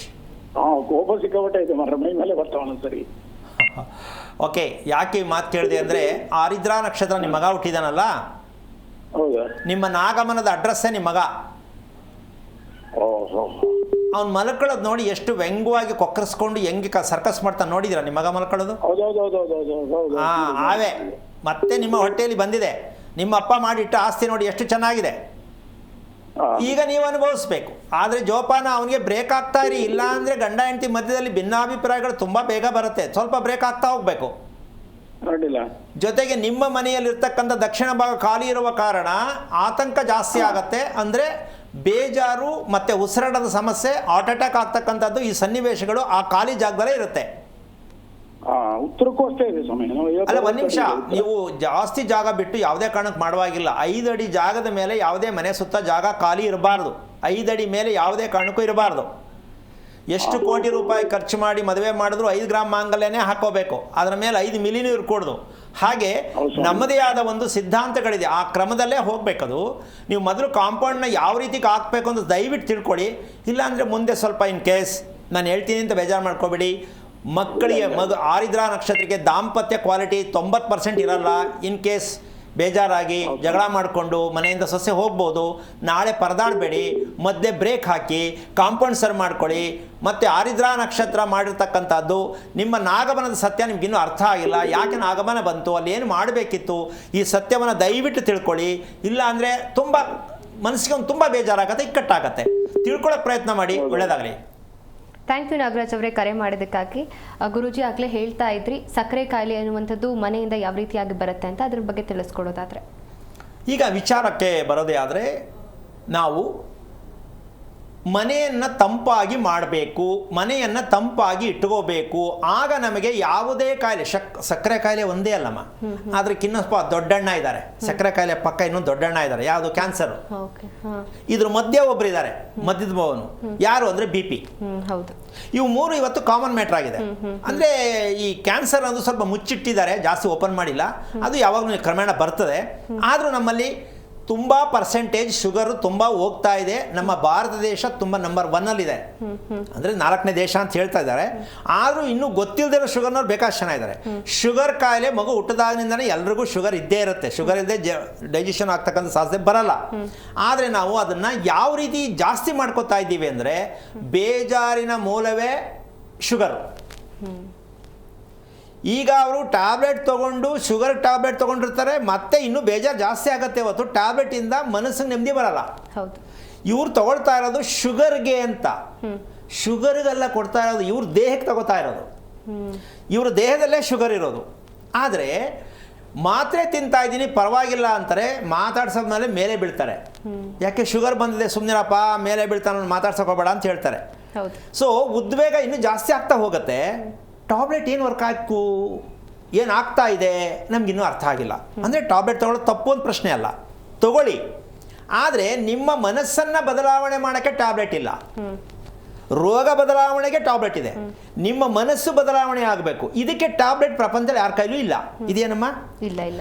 ನಾನು ಹೇಳ್ಕೊಡ್ತೀನಿ, ಟ್ಯಾಬ್ಲೆಟ್ ಇಲ್ಲದೆ ಶುಗರ್ ಕಾಯಿಲೆನೇ ಬಂದಿಲ್ಲ, ಶುಗರ್ ನಮ್ಗೆ ಗೊತ್ತೇ ಇಲ್ಲ ಅಂತಕ್ಕಂಥ ಸತ್ಯವನ್ನು ತಿಳ್ಕೋಬೇಕಂದ್ರೆ ನಿಮ್ಮ ಮನೆಯ ಭೂಮಿಯ ಇತಿಹಾಸವನ್ನು ತಿಳಿದ್ರೆ ನಿಮಗೆ ಮನೆಯಲ್ಲಿ ಒಬ್ಬರಿಗೆ ಶುಗರ್ ಬಂದಿರಬಹುದು.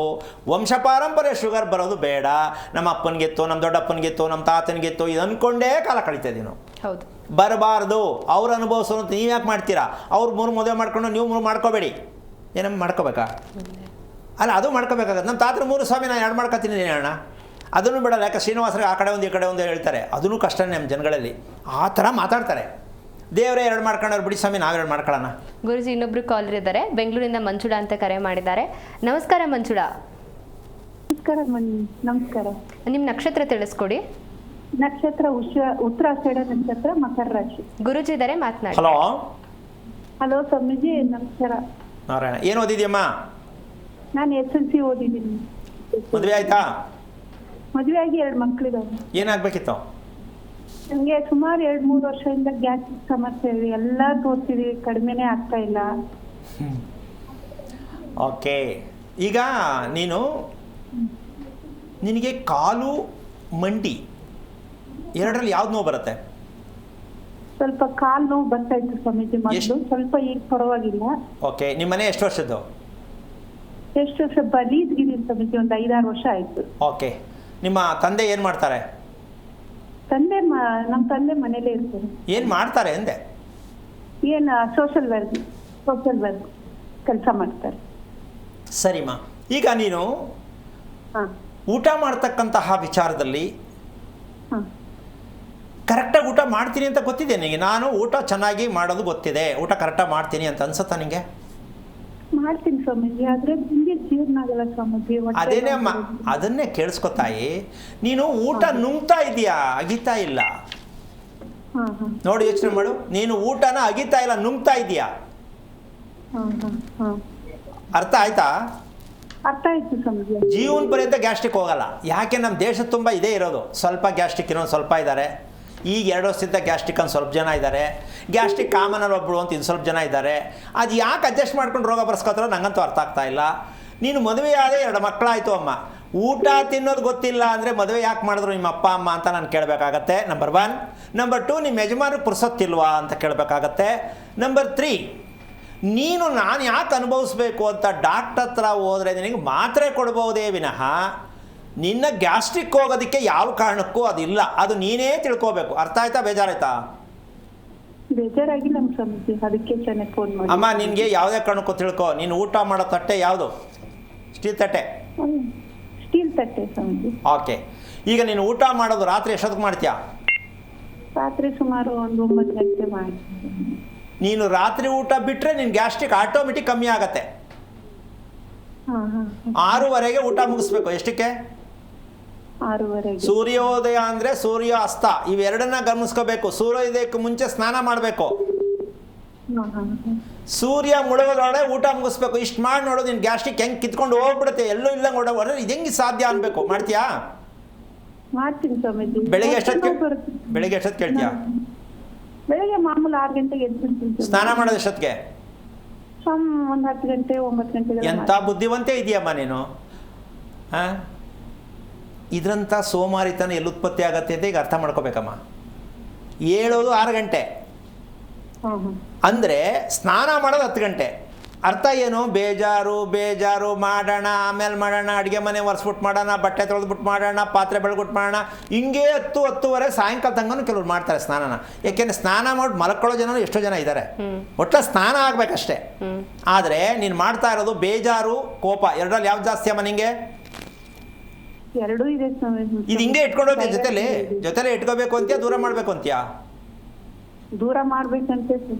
ಒಂದಿನ ರಜೆ ಹಾಕ್ಬಿಟ್ಟು ನಿಮ್ಮ ಯಜಮಾನ್ರಿಗೆ ಹೇಳ್ಬಿಟ್ಟು, ರೀ ನಾವು ನಮ್ಮಿಬ್ಬರು ಮಕ್ಕಳು, ನಮ್ಮಿಬ್ಬರ ದೇಹದ ಆರೋಗ್ಯವನ್ನು ತಿಳ್ಕೊಳ್ಳೋಣ ಬೇಕು ಅಂತ ತೀರ್ಮಾನ ಮಾಡಿ ಡಿಸೈಡ್ ಮಾಡಮ್ಮ. ಊಟ ಮಾಡೋ ಕ್ರಮದಲ್ಲಿ ಎಲ್ಲ ರೋಗವನ್ನು ದೂರ ಮಾಡ್ತಕ್ಕಂಥ ಸತ್ಯ ಇದೆ, ಹೇಳ್ಕೊಡೋಣ, ತಿಳ್ಕೊಳ್ಳಿ. ಒಳ್ಳೆಯದಾಗಲಿ. ಥ್ಯಾಂಕ್ ಯು ಮಂಜುಳಾ ಅವರೇ, ಕರೆ ಮಾಡೋದಕ್ಕಾಗಿ. ಎಸ್ ಗುರೂಜಿ, ಮಾತನಾಡ್ತಾ ಇದ್ವಿ, ಮನೆ ಹೇಗಿರಬೇಕು ಅಂತ ತಿಳಿಸ್ಕೊಡ್ತಾ ಇದ್ರಿ, ಮುಂದುವರಿಸಿ. ಈಗ ವಿಚಾರ ಏನಂದರೆ, ಈಗ ಹುಡುಗಿ ಪಾಪ ಹೇಳ್ತು ಎಲ್ಲ ಕಡೆ ಹೋಗಿ ಬಂದಾಯಿತು, ಗ್ಯಾಸ್ಟ್ರಿಕ್ ಹೋಗಲಿಲ್ಲ ಅಂತ. ಈಗ ಇವತ್ತಿನ ವಿಚಾರ ಏನು? ಮನೆಯಲ್ಲಿ ಇರ್ತಕ್ಕಂತಹ ಒಂದು ಸತ್ಯ, ರೋಗ ಇಲ್ಲದ ರೀತಿ ಮನೆ ಇರಬೇಕು ಅಂದರೆ ಮನೆ ಮುಂದೆ ಏನಿರಬೇಕು ಅಂತ ಸತ್ಯವನ್ನು ಈಗೊಂದು ಚಿತ್ರಣದ ಮೂಲಕ ನೋಡೋಣ. ಈ ರೀತಿ ಮನೆ ಮುಂದೆ ಎಲ್ಲರೂ ಇಟ್ಕೊಂಡಿದ್ದಾರಾ, ರೋಗ ಇಲ್ಲದೆ ಇರೋ ಮನೆ ಯಾವುದು ಅಂತ ಸ್ವಲ್ಪ ನೋಡಬೇಕಂದ್ರೆ ಈಗ ನೋಡಮ್ಮ, ಮನೆ ಮುಂದೆ ಇರ್ತಕ್ಕಂತಹ ಪಡಸಾಲೆ ಎಷ್ಟು ವಿಶಾಲವಾಗಿದೆ, ಅಲ್ಲಿ ಇರ್ತಕ್ಕಂಥ ಕಲ್ಲಿನ ಕಂಬ ಹಾಕಿ ಯಾಕೆ ಹಾಕಬೇಕು, ಲಕ್ಷ್ಮೀ ಕಂಬ ಅಂತ ಹೇಳ್ತಾರೆ. ನಾವು ಪೋರ್ಟಿಕೋ ಹಾಕತ್ತೀವಿ, ಕಂಬ ಬಿಟ್ಟು ಪೋರ್ಟಿಕೋ ಹಾಕ್ಕೊಂಡು ಜೀವನದಲ್ಲಿ ಅನುಭವಿಸೋದಕ್ಕೆ ಎಷ್ಟು ವಿಶಾಲವಾಗಿದೆ. ಜೊತೆಗಿದು ಎಲ್ಲರೂ ಇದೆಯಾ ಮನೆ ಕಟ್ಟಿ ಮುಂದ್ಗಡೆ ಇಷ್ಟು ಜಾಗ ವಿಶಾಲವಾಗಿ ಬಿಟ್ಕೊಂಡು ಮನೆ ಕಟ್ಟೋ ಜನ ತುಂಬ ಕಮ್ಮಿ. ಹೌದು. ಜೊತೆಗೆ ಕಂಬ ಏನಕ್ಕೆ ಹಾಕಬೇಕು, ಅಲ್ಲಿ ಹಾಕಿರ್ತಕ್ಕಂತಹ ಪೂರ್ಣವಾಗಿ ನೆಲಕ್ಕೆ ಹಾಕಿರ್ತಕ್ಕಂಥ ಡಿಸೈನ್ ಏನಕ್ಕೆ ಬೇಕು, ಮತ್ತು ಮುಂದ್ಗಡೆ ಇರ್ತಕ್ಕಂತಹ ಆ ಗಿಡಗಳಿಂದ ಏನೆಲ್ಲ ಶಕ್ತಿ ಬರುತ್ತೆ, ಈ ಮನೆಗೆ ಏನೆಲ್ಲ ಅನುಕೂಲ ಆಗತ್ತೆ, ಇದೆಲ್ಲವೂ ಕೂಡ ಪ್ರಕೃತಿದತ್ತವಾಗ ಭೂಮಿಯಿಂದ ನಾವು ಮೆಡಿಷನ್ ಔಷಧವನ್ನು ತಗೋಬೇಕು. ಈ ಔಷಧ ಎಲ್ಲೆಲ್ಲಿದೆ, ಹಾಕಿರ್ತಕ್ಕಂಥ ಕಲ್ಕಂಬ ನೋಡಿದ್ಯಲ್ಲಮ್ಮ, ಅದರಲ್ಲಿ ಔಷಧ ಇದೆ.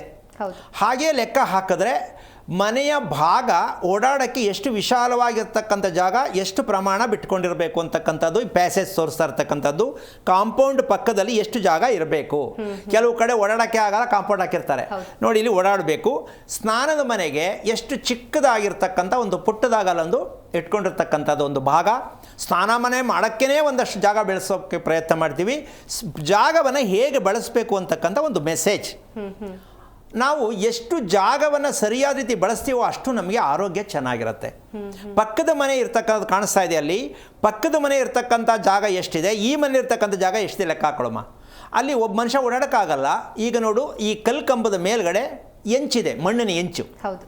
ಇದು ಬೆಳಗಿನ ಸೂರ್ಯನ ಕಿರಣವನ್ನು ಆ ಎಂಚು ಮತ್ತು ಕಲ್ಲು ಮತ್ತು ಕೆಳಗಡೆ ಇರ್ತಕ್ಕಂಥ ನೆಲ ಎಷ್ಟು ಮಟ್ಟಕ್ಕೆ ತಗೊಳುತ್ತೆ ಅಂತಕ್ಕಂಥ ಸತ್ಯವನ್ನು ಈ ಪಡಸಾಲೆ ತೋರಿಸುತ್ತೆ ಅಮ್ಮ. ಯಾಕೆ ಅಂದರೆ ಸೂರ್ಯನ ಕಿರಣ ಇದು ಬಿಟ್ಟು ಈ ಮನೆ ಬಿಟ್ಟು ಮುಂದಕ್ಕೆ ಹೋದಾಗ ಈ ಕೆಳಗಡೆ ಇರ್ತಕ್ಕಂಥ ಅಬ್ಸರ್ವೇಷನ್ ಏನಿದೆ, ಎಳ್ಕೊಂಡೇನಿದೆ ಶಕ್ತಿ, ಅದು ಮನೆ ಒಳಗಡೆ ಪಾಸ್ ಆಗ್ತಾ ಹೋಗುತ್ತೆ ಸಾಯಂಕಾಲ ತನಕ. ಎಲ್ಲ ಟೈಮಲ್ಲೂ ಮುಂಭಾಗದಲ್ಲಿ ಸೂರ್ಯನ ಕಿರಣ ಇರಲ್ಲ. ಈಗ ಈ ಜಾಗ ಇಷ್ಟು ಬಿಟ್ಟಾಗ ಸೂರ್ಯನ ಕಿರಣ ಇದ್ದಾಗ ಇಲ್ಲಿ ಒಂದು ವಿಶೇಷ ಅಂದರೆ ಮೆಟ್ಲಿಲ್ಲ. ಮೆಟ್ಲು ಇರುವ ಮನೆ ದೇವಸ್ಥಾನಕ್ಕೆ ಮೆಟ್ಟಿಡಬೇಕೆ ಹೊರತು ವಾಸದ ಮನೆಗೆ ಮೆಟ್ಟಿಡಬಾರ್ದು. ನೋಡಿ, ಇಲ್ಲಿ ಮೆಟ್ಲು ಕೂಡ ಇಲ್ಲ. ಶಾಸ್ತ್ರಬದ್ಧವಾದ ಆಕಾರವಾಗಿರ್ತಕ್ಕಂಥ ಮನೆ ನಮ್ಮ ಆರೋಗ್ಯವನ್ನು ಇಷ್ಟರ ಮಟ್ಟಕ್ಕೆ ತೋರಿಸುತ್ತೆ ಅನ್ನೋದು ಇದ್ರ ಮೂಲಕ ತಿಳ್ಕೊಳ್ಳೋದಕ್ಕೆ. ನೋಡೋಕ್ಕೆ ಎಷ್ಟು ಚೆನ್ನಾಗಿದೆ, ಇದು ಸ್ವಲ್ಪ ಪ್ರತಿಯೊಬ್ಬರು ಅರ್ಥ ಮಾಡ್ಕೋಬೇಕು. ಯಾಕೆ ಅಂದರೆ ಮನೆ ಅಂದರೆ ಸುಮ್ಮನೆ ಏನೋ ಒಂದು ಕಡೆ ಒಂದು ಪೋರ್ಟಿಕೋ ಹಾಕೊಂಡ್ಬಿಡೋದು, ಒಂದು ಸಿಟ್ಔಟ್ ಮಾಡ್ಕೊಂಡ್ಬಿಡೋದು, ಮನೆ ಚೆನ್ನಾಗಿದೆ ಅಂತ ಅಂದ್ಕೊಳ್ಳೋದು, ಇದಲ್ಲ.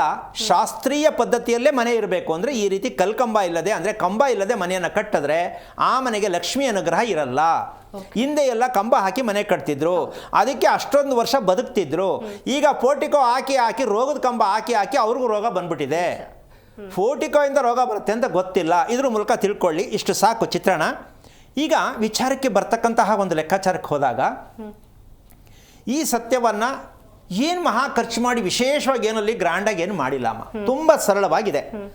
ಇದು ಮನೆಯ ಮುಂಭಾಗ ನಾವು ಚಿನ್ನವನ್ನು ಮನೆಯಲ್ಲಿ ಸಂಗ್ರಹ ಮಾಡೋಕ್ಕೆ ತುಂಬ ಹೋರಾಟ ಮಾಡ್ತೀವಿ. ಚಿನ್ನದ ಒಡವೆ ತರಬೇಕು, ಚಿನ್ನ ಮನೇಲಿಡಬೇಕು, ಹೌದಲ್ಲಮ್ಮ?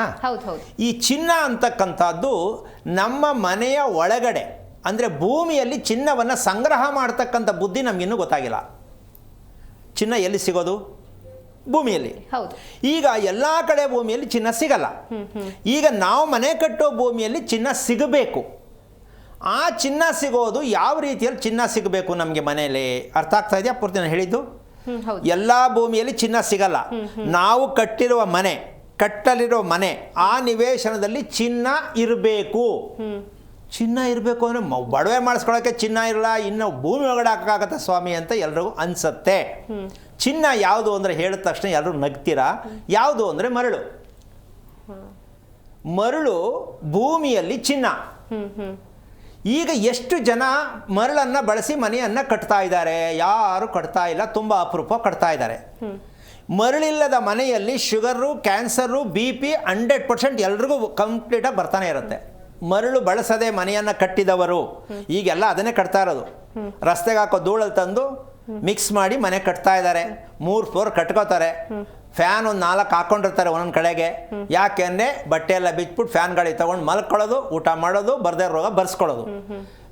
ಫ್ಯಾನ್ ಅಂತಕ್ಕಂಥದ್ದು ಈಗ ಈ ಮನೆ ತೋರಿಸಿದ್ನಲ್ಲ ನಾನು, ಯಾವ ಕಾರಣಕ್ಕೂ ಆ ಮನೆಯಲ್ಲಿ ಫ್ಯಾನ್ ಇಲ್ಲ. ನಾವು ಕಟ್ಟಿಸುವ ಮನೆಯಲ್ಲಿ ಯಾವ ಕಾರಣಕ್ಕೂ ಫ್ಯಾನ್ ಹಾಕ್ಸುವಂಥ ಮನೆ ನಾವು ಕಟ್ಟಿಸೋದೇ ಇಲ್ಲ. ನಮ್ಮ ಪ್ಲ್ಯಾನ್ ಅಂದರೆ ಆ ರೀತಿಯಾಗಿ ಶಾಸ್ತ್ರಬದ್ಧವಾದ ಮನೆಯಲ್ಲಿ ಯಾವ ಕಾರಣಕ್ಕೂ ಶಕೆ ಇಲ್ಲದ ರೀತಿಯಲ್ಲಿ ರಾತ್ರಿ ಆಗಲಿ ಹಗಲಾಗಲಿ ಇರಬೇಕು. ಏನು ಹೇಳ್ತೀಯಮ್ಮ? ತಂಪಾಗಿರ್ಬೇಕಲ್ಲ. ಈಗ ಚಿನ್ನ ಎಲ್ಲಿದೆ? ನಿಮ್ಮ ವಾಸದ ಮನೆಯಲ್ಲಿ ಚಿನ್ನವನ್ನು ಅಂದರೆ ಮರಳನ್ನು ಬಳಸುವ ವಿಧಾನದಲ್ಲಿ ನಿಮ್ಮ ಮನೆ ಚಿನ್ನವನ್ನು ಉತ್ಪತ್ತಿ ಮಾಡ್ತಕ್ಕಂಥ ಶಕ್ತಿ ಅಂದರೆ ಆರೋಗ್ಯವನ್ನು ಕೊಡುವಂಥ ಶಕ್ತಿ ನೀವು ಮನೆಗೆ ಬೆಳೆಸಿರುವಂಥ ಮರಳಲ್ಲಿ ಇರುತ್ತೆ. ನೀವು ಮರಳನ್ನು ಎಷ್ಟು ಮಟ್ಟಕ್ಕೆ ಬಳಸಬೇಕು, ಎಲ್ಲಿಗೆ ಬಳಸಬೇಕು, ಇದಕ್ಕನುಸಾರವಾಗಿ ನಮ್ಮ ಹೃದಯ ಇದೆ. ನಮ್ಮ ಹೃದಯ ಪ್ರಕೃತಿಯಲ್ಲಿರ್ತಕ್ಕಂಥ ಹೃದಯ ಒಂದಿದೆ. ಯಾವುದು ಅಂದರೆ ಫೌಂಡೇಶನ್, ಮನೆ ಕಟ್ಟಕ್ಕೆ ಪಾಯ ಮಾಡ್ತೀವಲ್ಲ, ಅದು ಪ್ರಕೃತಿಯ ಹೃದಯ. ಭಗವಂತ ನಮ್ಮ ಹೃದಯವನ್ನು ಮಾಡಿದ್ದಾನೆ. ಮನೆಯ ಹೃದಯಕ್ಕೂ ನಮ್ಮ ಹೃದಯಕ್ಕೂ ಹೊಂದಾಣಿಕೆ ಮಾಡಿದಾಗ ಮನಸ್ಸು ಮತ್ತು ಮನುಷ್ಯ ಹೊಂದಾಣಿಕೆ ಆಗ್ತಾನೆ. ಈಗ ಮನೆಯಲ್ಲಿ ನಾವೇನು ಮಾಡ್ತಾ ಇದ್ದೀವಿ, ಫೌಂಡೇಶನ್ನಲ್ಲಿ ನಾವು ಮರಳನ್ನು ಇಟ್ಟಿದ್ದೀವ ಅಂತ ಪ್ರತಿಯೊಬ್ಬರು ದಯವಿಟ್ಟು ನೋಡ್ಕೊಳ್ಳಿ. ಯಾರು ಇದ್ರೆ ಇತ್ತೀಚೆಗೆ ಕಟ್ಟಿದಂಥ ಮನೆಗಳು ದಯವಿಟ್ಟು ಕರೆ ಮಾಡಬಹುದು. ನಾವು ಮರಳನ್ನು ಎಲ್ಲಿ ಬಳಸಿದ್ದೀವಿ ಅಂತ ಸ್ವಲ್ಪ ಅದ್ರ ಬಗ್ಗೆ ತಿಳ್ಕೊಂಡ್ರೆ ನಿಮಗೂ ಅನುಕೂಲ ಆಗುತ್ತೆ, ಬೇರೆಯವ್ರಿಗೂ ಅರ್ಥ ಆಗುತ್ತೆ. ಯಾಕೆಂದರೆ ನಿಮ್ಮ ಮನೆಯಲ್ಲಿ ಚಿನ್ನ ಇದೆಯಾ ಅಂದರೆ ಮರಳು ಮಿಕ್ಸ್ ಮಾಡಿದ್ದೀರಾ, ಮರಳು ಇಟ್ಟಿದ್ದೀರಾ, ಮನೆಗೆ ಫೌಂಡೇಶನ್ಗೆ ಹಾಕಿದ್ದೀರಾ, ಎಷ್ಟು ಮಟ್ಟಕ್ಕೆ ಬಳಸಿದ್ದೀರಾ ಅಂತ ಪ್ರತಿಯೊಬ್ಬರು ಅರ್ಥ ಮಾಡ್ಕೊಳ್ಳಿ. ರೋಗವಿಲ್ಲದ ನಿಲೆಯ ಯಾವುದು? ಮರಳು ಯಾವ ಕಾರಣಕ್ಕೂ ಮನೆಯ ಸಮೃದ್ಧಿಯಾಗಿ ನಾವು ಬಳಸಿದಾಗ ರೋಗವಿಲ್ಲದ ಮನೆಯಾಗತ್ತೆ. ಇದನ್ನು ಅರ್ಥ ಮಾಡ್ಕೊಳ್ಳೋದು ಇವತ್ತಿನ ಕಾಲಕ್ಕೆ ತುಂಬ ಕಷ್ಟ ಇದೆ. ಈ ಥರ ತಪ್ಪಾಗಿ ಮನೆ ಕಟ್ಟಿ ಜಾತಕ ತೊಗೊಂಡೋಗಿ ಹೆಣ್ಣು ಗಂಡು ಹೊಂದಾಣಿಕೆ ಆಗತ್ತಾ ಅಂತ ಕೇಳ್ತೀವಲ್ಲ, ನಾವೆಂಥ ಬುದ್ಧಿವಂತರು. ಹೇಳುವಂಥ ಕಮಂಗಿಗಳು ಎಷ್ಟು ಬುದ್ಧಿವಂತರು. ಈ ಹೆಣ್ಣಿಗೆ ಈ ಗಂಡು ಮದುವೆ ಮಾಡಿ, ಅವ್ರ ಮಾತು ಕೇಳಿ ಇವ್ರು ಮದುವೆ ಮಾಡಬೇಕು. ಮನೆಯಲ್ಲಿ ತಂಪಾದ ವಾತಾವರಣ ಇಲ್ಲ, ಮನೆಯಲ್ಲಿ ಮಲಗಿದ್ರೆ ನಿದ್ದೆ ಬರಲ್ಲ, ಗಡಿಯಾರ ನೋಡ್ಕೊಂಡು ಮಲಗಿಕೊಂಡ್ರೆ ನಿದ್ದೆ ಬರಲ್ಲ. ಹಂಗಿದ್ಮೇಲೆ ಬೆಳಗ್ಗೆ ಎದ್ದ ತಕ್ಷಣ ಜಗಳ ಆಗಬೇಕಾ ಬೇಡವಾ? ಆಗುತ್ತೆ ಜಗಳ. ಮನೆ ತುಂಬ ಜಗಳ ಆದಮೇಲೆ ರೋಗ ಬರಬೇಕಾ ಬೇಡವಾ? ಬರುತ್ತೆ. ಅಂದ ಮೇಲೆ ಈ ರೀತಿ ಮನೆಯನ್ನು ಕಟ್ಟದ ಮೇಲೆ ಪಂಚಾಂಗ ಶಾಸ್ತ್ರ ಕೇಳ್ಕೊಂಡು ಮದುವೆ ಮಾಡಿ, ಪಂಚಾಂಗ ಶಾಸ್ತ್ರದ ಮೂಲಕವಾಗಿರ್ತಕ್ಕಂಥ ಮಗುವಿಗೆ ನಾಮಕರಣ ಮಾಡಿದ್ರು ಮಗು ಚೇಂಜ್ ಆಗಲಿಲ್ಲ, ಮದುವೆ ಮಾಡಿದ್ರು ಗಂಡ ಹೆಂಡತಿ ಚೇಂಜ್ ಆಗಲಿಲ್ಲ, ಶಾಪ್ಗೆ ಹೋಗಿ ಬಂದರು ಮನೇಲಿರೋ ಹಿರಿಯರು ಚೇಂಜ್ ಆಗಲಿಲ್ಲ. ಇವೆಲ್ಲವೂ ಎಲ್ಲಿದೆ? ನಿಮ್ಮ ಮನೆಯ ಮರಳಿನಲ್ಲಿ ಇರುತ್ತೆ. ಈ ಸತ್ಯವನ್ನು ಎಷ್ಟು ಮಟ್ಟಕ್ಕೆ ತಗೊಳ್ಳಿ ಯೋಚನೆ ಮಾಡಿ. ಮರಳಲ್ಲಿ ಏನೆಲ್ಲ ಇದೆ ಅಂತಕ್ಕಂಥದ್ದನ್ನು ಕ್ರಮೇಣ ಹೇಳ್ಕೊಡ್ತಾ ಹೋಗ್ತೀನಿ. ನಾವು ಅದನ್ನೇ ದೂರ ಮಾಡಿದ್ದೀವಿ, ರೇಟ್ ಜಾಸ್ತಿ ಸಿಗ್ತಾ ಇಲ್ಲ ಅಂತ. ಆ ರೀತಿಯಾದ ಮನೆಯನ್ನು ಕಟ್ಟೋದ್ರಲ್ಲಿ ರೋಗ ಯಾವ ಕಾರಣಕ್ಕೂ ನಿಮ್ಮನ್ನು ಬಿಡೋದೇ, ನಿಮ್ಮನ್ನು ಎಳ್ಕೊಂಡು ಹೋಗ್ತಾನೇ ಇರುತ್ತೆ. ನೀವು ಅದರಿಂದೇ ಹೋಗಬೇಕು.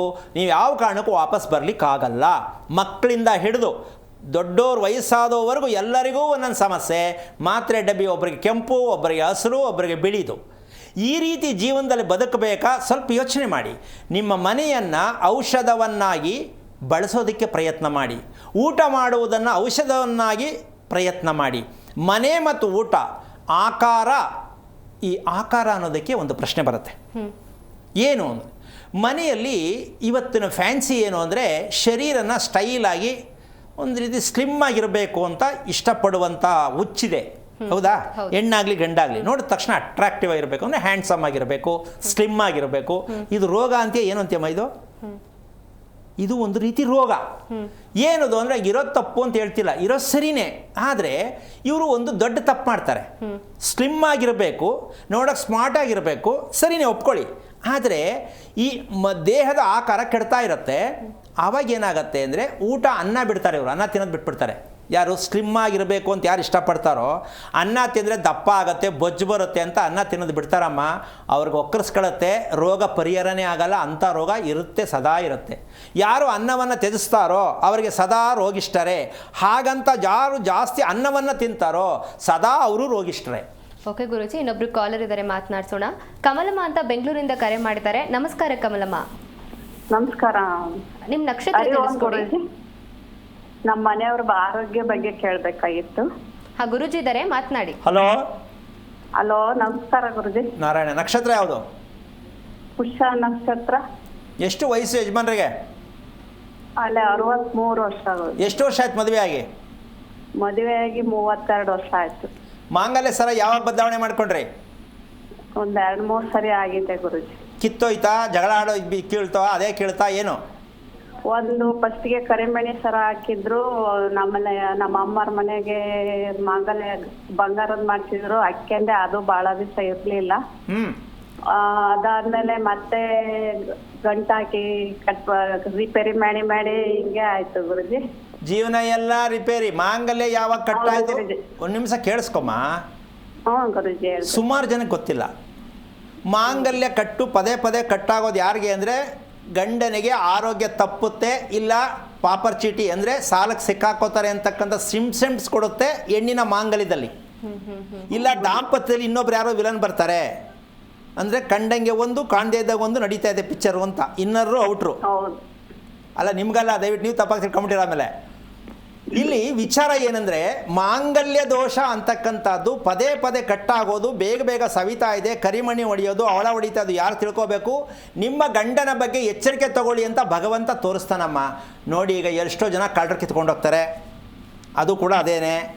ಅಕಸ್ಮಾತ್ ಮಲಗಿದಾಗ ಅದೇ ಬಿಚ್ಕೊಂಡ್ಬಿಟ್ಟಿರ್ತದೆ, ಅಥವಾ ಕಟ್ಟಾಗ್ಬಿಟ್ಟಿರ್ತದೆ, ಅಥವಾ ಯಾತ್ರಾ ಸ್ಥಳಕ್ಕೆ ಹೋದಾಗ ಯಾರೋ ಬಂದು ಕತ್ತು ಕೈಯಾಕ ಅದನ್ನೇ ಎತ್ಕೊಂಡ್ಬಿಡ್ತಾನೆ. ಇವೆಲ್ಲ ದುರಂತ ನಡೆಯೋದು ನಿಮ್ಮ ಮದುವೆ ಆಗಿರ್ತಕ್ಕಂಥದ್ದು ಸತ್ತವರಿಗೆ ತಿಥಿ ಮಾಡೋ ದಿನ ಮದುವೆ ಮಾಡ್ಕೊಂಡಿದ್ದೀರಾ. 25 ವರ್ಷ ಆದ ಮೇಲೆ ಯಾವ ಕಾರಣಕ್ಕೂ ಆ ಮಾಂಗಲ್ಯವನ್ನು ದೇವರ ಉಂಡಿಯಲ್ಲಿ ಹಾಕಿ ಮತ್ತೆ ಮರುಮದುವೆಯನ್ನು ಮಾಡ್ಕೊಳ್ತಕ್ಕಂಥ ಸತ್ಯ ಮಾಡ್ಕೊಳ್ಳಿ ಅಂತ ಭಗವಂತ ತೋರಿಸ್ತಾನೆ. ನಾವು ರಿಪೇರಿ ಮಾಡ್ಕೊಳ್ಳೋದು, ಬೆಸ್ಗೆ ಹಾಕೋದು, ತಿರ್ಗಿ ಹಾಕೊಳ್ಳೋದು, ತಿರ್ಗಿ ಕಿತ್ತೋಗುತ್ತೆ, ಆಮೇಲೆ ನಮ್ಮ ಯಜಮಾನ್ರಿಗೆ ಹುಷಾರಿಲ್ಲ ಅಂತ ಶಾಸ್ತ್ರ ಕೇಳೋದು ಊರೆಲ್ಲ. ಅಮ್ಮ ಅರ್ಥ ಆಯ್ತಾ ನಿಮಗೆ? ಅರ್ಥ ಆಯ್ತು ಗುರುಜಿ. ಇನ್ನೊಂದ್ಸಲ ಮದುವೆ ಮಾಡ್ಕೊಳ್ಳಿ, ನಿಮ್ಮ ಯಜಮಾನ್ರು ಹೀರೋ ಆದಂಗೆ ಆಗ್ಬಿಡ್ತಾರೆ. ಮದುವೆ ಮಾಡ್ಕೊತೀರಾ? ಗುರುಜಿ. Very good. ಬನ್ನಿ ಬೇಕಾದ್ರೆ ಮಾಡ್ಸೋಣ, ಫಸ್ಟ್ ಕ್ಲಾಸಾಗಿ ಖುಷಿಯಾಗಿ ಮದುವೆ ಮಾಡ್ಕೊಳ್ಳಿ ಅಷ್ಟೇ, ಇನ್ನೇನು ಕೇಳಕ್ಕೆ ಹೋಗ್ಬೇಡಿ. ಅದೇ ಗುರುಜಿ. ಒಪ್ಪಲ್ಲ ಅಂದ್ರೆ ಏನಾರು ಮಾಡಿ ಹೇಳಿ. ನೋಡಿ, ಹುಷಾರಿಲ್ಲ ಅಂದ್ರೆ ಒಪ್ಪಲ್ಲ ಅಂದ್ರೆ ಇನ್ನು ಹೆಂಗಮ್ಮ ಸಂಸಾರ ಮಾಡಿ? ನಿಮ್ ಪ್ರೋಗ್ರಾಮ್ ಎಲ್ಲ ನೋಡಿ ನೋಡಿ ಹೋಗೋಣ ಅಂತ ಹೇಳ್ತಾ ಇದೀನಿ ಗುರುಜಿ. ಯಾರು ನಮ್ಮ ಮಕ್ಕಳು ಅಲ್ಲಲ್ಲ, ಒಂದು ನಿಮಿಷ, ಒಂದು 5 ದಿವಸ ನೀವು ಆಂಜನೇಯ ದೇವಸ್ಥಾನಕ್ಕೆ ಹೋಗಿ ಅಲ್ಲಿ ಏನಾರು ಒಂಚೂರು ಸೇವೆ ಮಾಡಿ, ರಂಗೋಲಿ ಹಾಕೋದು ಏನಾರು ಒಂದು ಸೇವೆ ಮಾಡಿ, ಚೇಂಜ್ ಆಗುತ್ತೆ, ಪ್ರಯತ್ನ ಮಾಡಿ. ಒಳ್ಳೇದಾಗಲಿ. ಥ್ಯಾಂಕ್ ಯು ಕಮಲಮ್ಮ, ಕರೆ ಮಾಡಿದ್ದಕ್ಕಾಗಿ. ಬಿಜಾಪುರದಿಂದ ಜಯಶ್ರೀ ಅಂತ ಒಬ್ರು ಕರೆ ಮಾಡಿದ್ದಾರೆ. ನಮಸ್ಕಾರ ಜಯಶ್ರೀ. ನಮಸ್ಕಾರ. ನಮಸ್ತೆ. ನಿಮ್ಮ ನಕ್ಷತ್ರ ತಿಳಿಸ್ಕೊಡಿ. ಮೀನ್ ರಾಶಿ, ಉತ್ತರಾಭದ್ರ ನಕ್ಷತ್ರ. ಗುರುಜಿ ಇದ್ದಾರೆ. ಹಲೋ, ಹರಿ ಓಂ ಗುರುಜಿ. ನಾರಾಯಣ ಹೇಳಿಪ್ಪ, ಏನಾಗಬೇಕು? ಇದು ನನ್ಗ ಟಂಕದ ಸಮಸ್ಯೆ ಅದ ನೋಡ್ರಿ, ಅಡಿಕೆನ್ ಸ್ವಲ್ಪ. ಎಷ್ಟು ವಯಸ್ಸು ನಿಮಗೆ?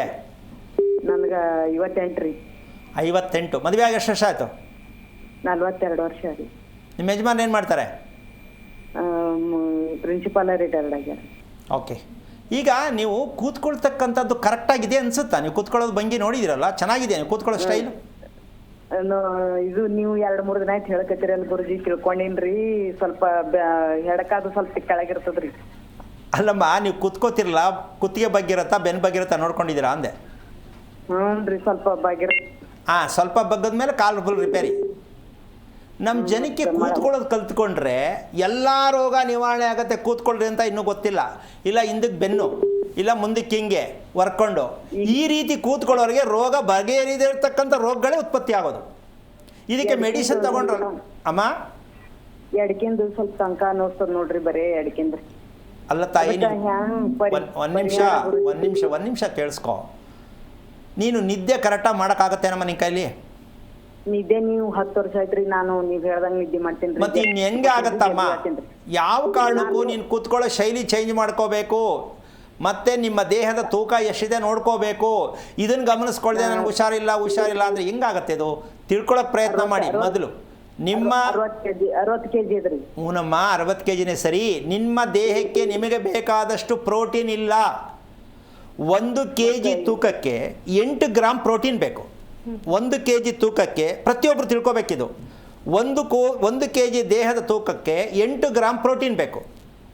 ಬಂದ್ರೆ ಸರಿ ಮಾಡ್ತೀರೇನ್ರಿ ಗುರು? ಒಂದು ನಿಮಿಷ ಕೇಳಿಸ್ಕೊ ತಾಯಿ. ಈಗ 60 kg ಇದ್ದಾರೆ ಅಂತ ಹೇಳಿದರು. 8 ಆದ್ರೆ 48 ಗ್ರಾಮು ಪ್ರತಿದಿನ ಪ್ರೋಟೀನ್ ಬೇಕು ಯಮ್ಮನಿಗೆ. ಎಲ್ಲಿ ಸಿಗ್ತಾ ಇದೆ? ಅವ ಹುಟ್ಟಿದ ಮಗುವಿಂದ ಸಾಯೋವರೆಗೂ ಪ್ರತಿಯೊಬ್ಬರು ದೇಹದಲ್ಲಿ ಪ್ರೋಟೀನ್ ಎಷ್ಟು ಬೇಕಾಗಿದೆ, ನಮ್ಮ ವಯಸ್ಸಿಗೆ ತಕ್ಕಂತೆ ಪ್ರೋಟೀನ್ ಇದೆಯಾ ಅಂತ ಯಾರು ತಿಳ್ಕೊಳ್ತಾರೆ? ನಿದ್ದೆ ಎಲ್ಲಿಂದ ಬರುತ್ತೆ? ಪ್ರೋಟೀನ್ ಇಲ್ಲ ಅಂದರೆ ನಿದ್ದೆ ಬರಲ್ಲ. ಈ ಪ್ರೋಟೀನ್ ಯಾವ ರೀತಿ ತಗೋಬೇಕು ತಿಳ್ಕೊಳ್ಳೋಕೆ ಪ್ರಯತ್ನ ಮಾಡ್ತಾ. ನೀವು ಎಲ್ಲೋ ಕೂತ್ಕೊಂಡು ಕರೆ ಮಾಡಿದ್ರೆ ಆಗಲ್ಲ. ತಿಳ್ಕೊಳ್ಳೋಕೆ ಪ್ರಯತ್ನ ಮಾಡಿ. ನಿಮ್ಮ ದೇಹದಲ್ಲಿ ಸೇರಬೇಕಾಗಿರತಕ್ಕಂಥ ಪ್ರೋಟೀನ್ ಶಕ್ತಿ ಎಷ್ಟು ಬೇಕೋ ಅಷ್ಟು ಸಿಕ್ಕಿಲ್ಲ. ಇವತ್ತಿಂದ ಅಲ್ಲ, ನಿಮ್ಮ ಅಮ್ಮನ ಹೊಟ್ಟೆಲಿ ಹುಟ್ಟುತ್ತಾವಿಂದನೂ ಇಲ್ಲ ನಿಮಗೆ ಅಮ್ಮ. ಪ್ರತಿಯೊಬ್ಬರಿಗೂ ಇಲ್ಲ, ಅದು ಗೊತ್ತಿಲ್ಲ. ಏನೋ ತಿನ್ನಬೇಕಲ್ಲ ಅಂತ ಅದೇ ಅನ್ನ ಅದೇ ಸಾರು ಅಂತ ಏನೋ ಬೇಜಾರು ಮಾಡ್ಕೊಂಡು ತಿನ್ನೋದು. ಪ್ರೋಟೀನ್ ಎಲ್ಲಿ ಸಿಗುತ್ತೆ? ತಿಳ್ಕೊಳ್ಳೋಕೆ ಪ್ರಯತ್ನ ಮಾಡೋ ತಾಯಿ. ಒಳ್ಳೆಯದಾಗಲಿ. ಥ್ಯಾಂಕ್ ಯು ಜಯಶ್ರೀ ಅವರೇ, ಕರೆ ಮಾಡೋದಕ್ಕಾಗಿ. ಇನ್ನು ಗುರೂಜಿಯವರೇ, ಸ್ಲಿಮ್ ಆಗಬೇಕಂತ ಹೇಳಿದ್ರೆ ಅನ್ನ ತಿನ್ನೋದನ್ನೇ ಬಿಟ್ಬಿಡ್ತಾರೆ ಅಂತ ಹೇಳ್ತಾ ಇದ್ರಿ. ಅದರಿಂದ ಬೇರೆ ಎಲ್ಲ ಕಾಯಿಲೆ ಬರುತ್ತೆ ಅಂತ ಹೇಳ್ತಿದ್ರಿ, ಅದ್ರ ಬಗ್ಗೆ ತಿಳಿಸ್ಕೊಡಿ. ಈಗ ಎರಡು ಸಮಸ್ಯೆ ಇದೆ ಇಲ್ಲಿ. ಒಂದು, ತಿಂದೇ ಇರೋದು ತಪ್ಪು, ಜಾಸ್ತಿ ತಿನ್ನೋದು ತಪ್ಪು. ಇದು ಯಾವುದೇ ವಿಷಯದಲ್ಲಾಗಲಿ. ಜಾಸ್ತಿ ನಿದ್ದೆ ಮಾಡೋದು ತಪ್ಪು, ಹೌದು.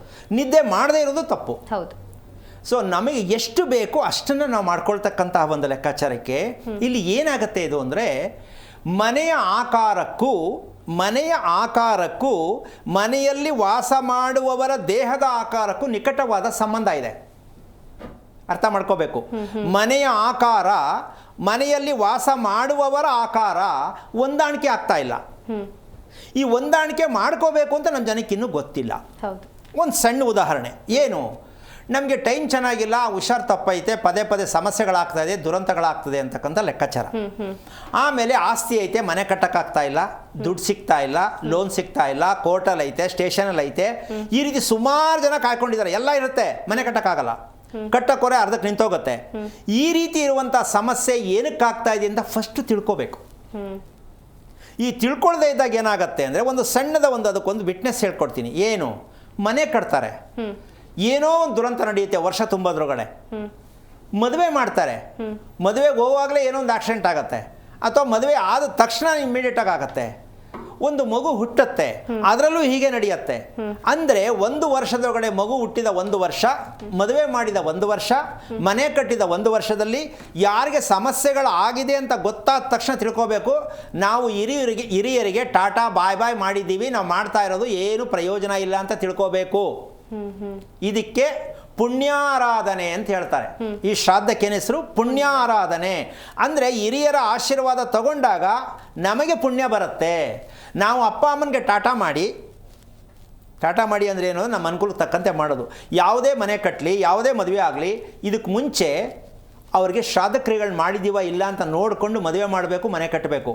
ನಾವು ಅದೆಲ್ಲ ಸೈಡ್ಗೆ ಹಾಕ್ಬಿಟ್ಟು ಮನೆ ಕಟ್ತೀವಿ ಅಂತ ಹೋಗ್ತೀವಿ, ಆ ಮನೇಲಿ ವಾಸ ಮಾಡೋಕ್ಕೂ ಆಗಲ್ಲ, ನೆಮ್ಮದಿಯಾಗೂ ಇರೋಕ್ಕಾಗಲ್ಲ. ಯಾಕೆ ಅಂದರೆ ಪುಣ್ಯಾರಾಧನೆ ಮಾಡುತ್ತಿಲ್ಲ. ಮಕ್ಕಳ ಬಗ್ಗೆ ಹಿಂಸೆ, ಹೆಂಡತಿ ಬಗ್ಗೆ ಹಿಂಸೆ, ತನ್ನ ಬಗ್ಗೆ ಹಿಂಸೆ, ಜೀವನವೆಲ್ಲ ಹಿಂಸೆ. ಸಂಪಾದನೆ ಮಾಡಿದ್ದೆ ಉಪಯೋಗ ಇಲ್ಲ, ನೆಮ್ಮದಿ ಇಲ್ಲ, ಆರೋಗ್ಯ ಇಲ್ಲ. ಇದಕ್ಕೆ ವಿಚಾರ ಏನಪ್ಪ ಅಂದರೆ, ಹಿರಿಯರ ಆಶೀರ್ವಾದ ಇಲ್ಲವಾದರೆ ನಿಮ್ದು ಎಲ್ಲೆಲ್ಲಿದೆ ಅಲ್ಲಲ್ಲಿ ನಿಂತಿರುತ್ತೆ. ಯಾವುದು ಕೋರ್ಟ್ಗಿಂತ ಮುಂದೆ ಹೋಗಲ್ಲ, ಕೋರ್ಟ್ ಕ್ಲೋಸ್ ಆಗಲ್ಲ, ನಿಮ್ಮ ಜಮೀನು ಯಾವುದು ನಿಮ್ಮ ಕೈಗೆ ಸಿಕ್ಕಲ್ಲ, ಮನೆ ಕಟ್ಟಕ್ಕೆ ಹೋದರೆ ವಿಘ್ನಗಳಾಗ್ತಾ ಇರುತ್ತೆ. ಇದನ್ನು ಫಸ್ಟು ನೀವು ತಿಳ್ಕೋಬೇಕು. ನಿಮ್ಮ ಮನೆಯಲ್ಲಿರ್ತಕ್ಕಂಥ ಎಷ್ಟು ಜನ ಇದ್ದೀರಾ, ಆ ಜನ್ಮ ಕುಂಡಲಿಯನ್ನು ಯಾರಾದ್ರೂ ಒಬ್ಬರು ತಿಳ್ಕೊಂಡ್ರೆ ಎಲ್ಲಿ ತಗಲಾಕೊಂಡಿದೆ ಈ ವಿಚಾರ, ಇದು ಮುಂದಕ್ಕೆ ಹೋಗೋಕ್ಕೆ ನೀವೇನು ಮಾಡಬೇಕಾಗತ್ತೆ ಅಂತ ತಿಳ್ಕೊಂಡಾಗ ಮನೆ ಕಟ್ಟೋಕ್ಕೂ, ನಿಮ್ಮ ಕೋರ್ಟ್ಗೆ ಹೋಗದೇ ಇರೋದಕ್ಕೂ, ಅದರಿಂದ ಹೊರಗೆ ಬರೋದಕ್ಕೂ, ಇವೆಲ್ಲವೂ ಕೂಡ ನಿಮ್ಮ ಕುಟುಂಬದಲ್ಲಿರ್ತಕ್ಕಂಥ ಕುಂಡಲಿಗಳನ್ನ ಗಮನಿಸ್ಕೊಂಡಾಗ ಈ ಸತ್ಯ ಅರ್ಥ ಆಗುತ್ತೆ. ಓಕೆ ಗುರುಜಿ, ಇನ್ನೊಬ್ರು ಕಾಲರ್ ಇದ್ದಾರೆ, ಮಾತನಾಡ್ಸೋಣ. ಸಾಗರದಿಂದ ಅನುಪಮ ಅಂತ ಕರೆ ಮಾಡಿದ್ದಾರೆ. ನಮಸ್ಕಾರ ಅನುಪಮ. ನಿಮ್ಮ ನಕ್ಷತ್ರ ತಿಳಿಸ್ಕೊಡಿ. ನನ್ನ ಮಗನ ಹಾ, ಅವ್ರ ನಕ್ಷತ್ರ ತಿಳಿಸ್ಕೊಡಿ. ನಕ್ಷತ್ರ ಕನ್ಯಾ ರಾಶಿ. 9-8-2005 ಮಂಗಳವಾರ. ಅಮ್ಮ ತಾಯಿ ಕನ್ಯಾ ರಾಶಿ ಸರಿ, ನಕ್ಷತ್ರ ಹೇಳಿಲ್ವಲ್ಲ?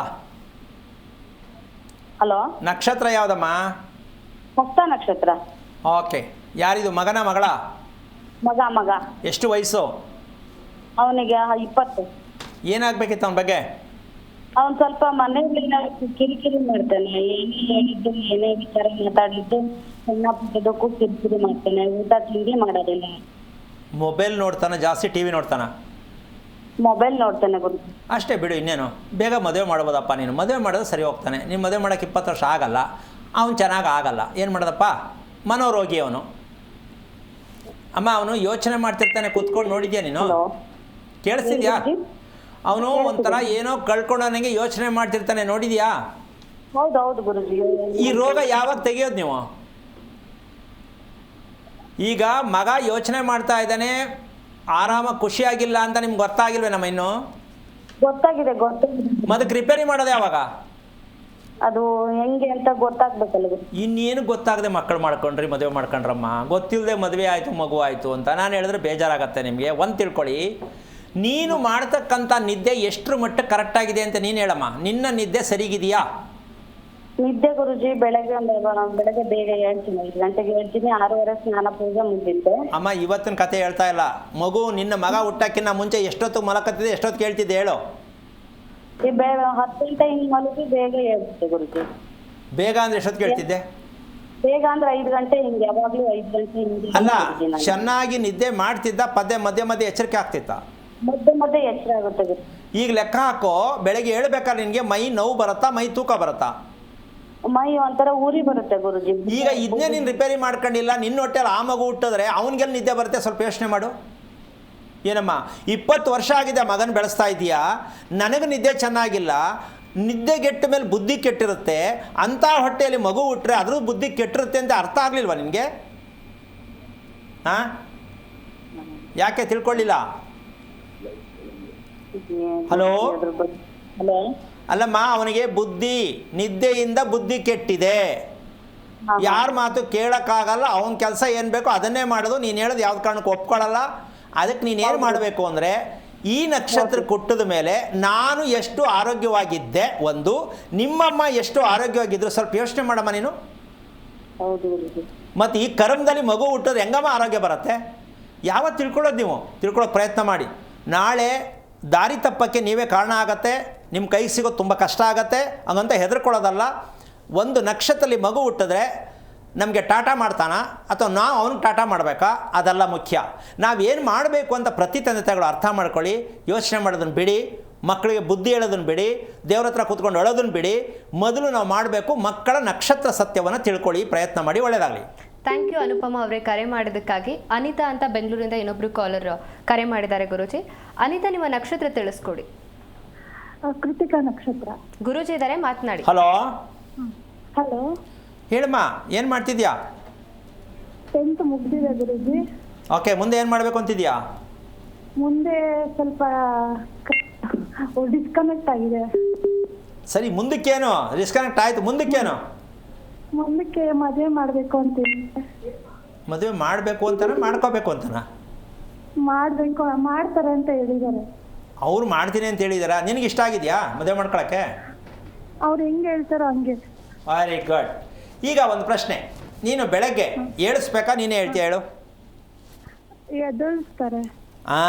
ಬಿಟ್ಟರೆ ಎಷ್ಟೊತ್ತಿಗೆ ಮಲ್ಕೋಬೋದು? ಒಂದು 9 ಗಂಟೆಯಿಂದ ಕೇಳ್ತೀಯಾ? 9-9:30 ಆಗ್ಬೋದಾ? 8:30, 9. ಏನು ಹುಡುಗಾಟನ, ಕಷ್ಟಪಡಬೇಕು. ಈಗ ನಿದ್ದೆ ಮಲ್ಕೊಳ್ಳುವಂಥ ಲೆಕ್ಕಾಚಾರ ಇದೊಂದು ವಿಭಿನ್ನವಾದ ವಿಷಯ. ಅಮ್ಮ, ನೀನು ಮಲ್ಕೊಂಡು ಬೆಳಗ್ಗೆ ಏಳಬೇಕಾದ್ರೆ ಕಷ್ಟಪಟ್ಟು ಮೈಯೆಲ್ಲ ಹಿಂಸೆ ಆಗ್ತದೆ, ಇನ್ನು ಸ್ವಲ್ಪ ಮಲಗಿದ್ರೆ ಆಗ್ತಿತ್ತು ಅಂತ ಅನ್ಸುತ್ತಲ್ಲ ನಿನಗೆ? ಹೌದು ಅನ್ಸುತ್ತೆ. ಇದನ್ನು ರಿಪೇರಿ ಮಾಡ್ಕೊಳ್ಳೋದಾ ಇಲ್ವಾ? ಹಂಗೆ ಇರ್ತೀಯಾ? ಮಾಡ್ಕೋಬೇಕು. ಕೋಪ ಜಾಸ್ತಿನಾ, ಬೇಜಾರು ಜಾಸ್ತಿನಾ? ಕೋಪ ಎರಡೂ ಇದೆ. ಎರಡೂ ಇದೆಯಾ? ಮತ್ತು ಮುಂದೆ ಏನು ಕತೆ? ಇದನ್ನೇನೋ ಡಿಸ್ಕನೆಕ್ಟ್ ಮಾಡಿಬಿಟ್ಟೆ ಸರಿ, ಲೈಫು ಡಿಸ್ಕನೆಕ್ಟ್ ಮಾಡೋಕ್ಕಾಗತ್ತಾ? ನಿಮ್ಮ ಅಪ್ಪನಿಗೆ ಇದ್ರ ಬಗ್ಗೆ ಎಲ್ಲ ಆಸಕ್ತಿ ಇದೆಯಾ? ಇದೆ, ಸ್ವಲ್ಪ ಇದೆ. ನಿಮ್ಮಪ್ಪ ಏನು ಮಾಡ್ತಾರೆ? ಸೆಕ್ಯೂರಿಟಿ ಕೆಲಸ ಮಾಡ್ತಾರೆ. ಮೊದಲು ನಿಮ್ಮ ಅಪ್ಪನ್ನ, ಯಾಕೆ ಅಂದರೆ ರಾತ್ರಿ ನಿದ್ದೆಗೆಡದ ನಿಮ್ಮಪ್ಪ? ರಾತ್ರಿ ಡ್ಯೂಟಿನಾ?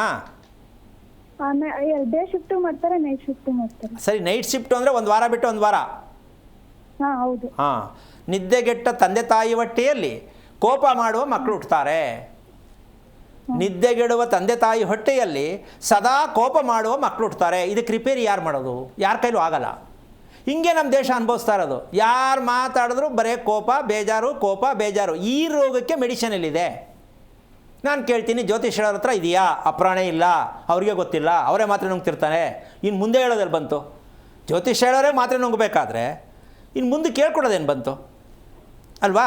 ಪರಿಸ್ಥಿತಿ ಹೇಗಾಗಿದೆ ಅಂದರೆ, ಸತ್ಯವಾದ ಜೀವನ ಹೇಗಿರಬೇಕು, ನೆಮ್ಮದಿಯಾದ ಜೀವನ ಹೇಗಿರಬೇಕು ಅಂತ ಪ್ರಪಂಚದ ಇತಿಹಾಸದಲ್ಲಿ ಇದೊಂದು ಕಾರ್ಯಕ್ರಮದಲ್ಲಿ ನಿಮ್ಗೆ ಸಿಗಬಹುದೇನೋ ತಿಳ್ಕೊಂಡ್ರೆ, ಅರ್ಥ ಮಾಡಿಕೊಂಡ್ರೆ, ಇನ್ನೆಲ್ಲೂ ಸಿಗ್ಲಿಕ್ಕೆ ಸಾಧ್ಯ ಇಲ್ಲ ಪ್ರಪಂಚದ ಇತಿಹಾಸದಲ್ಲಿ.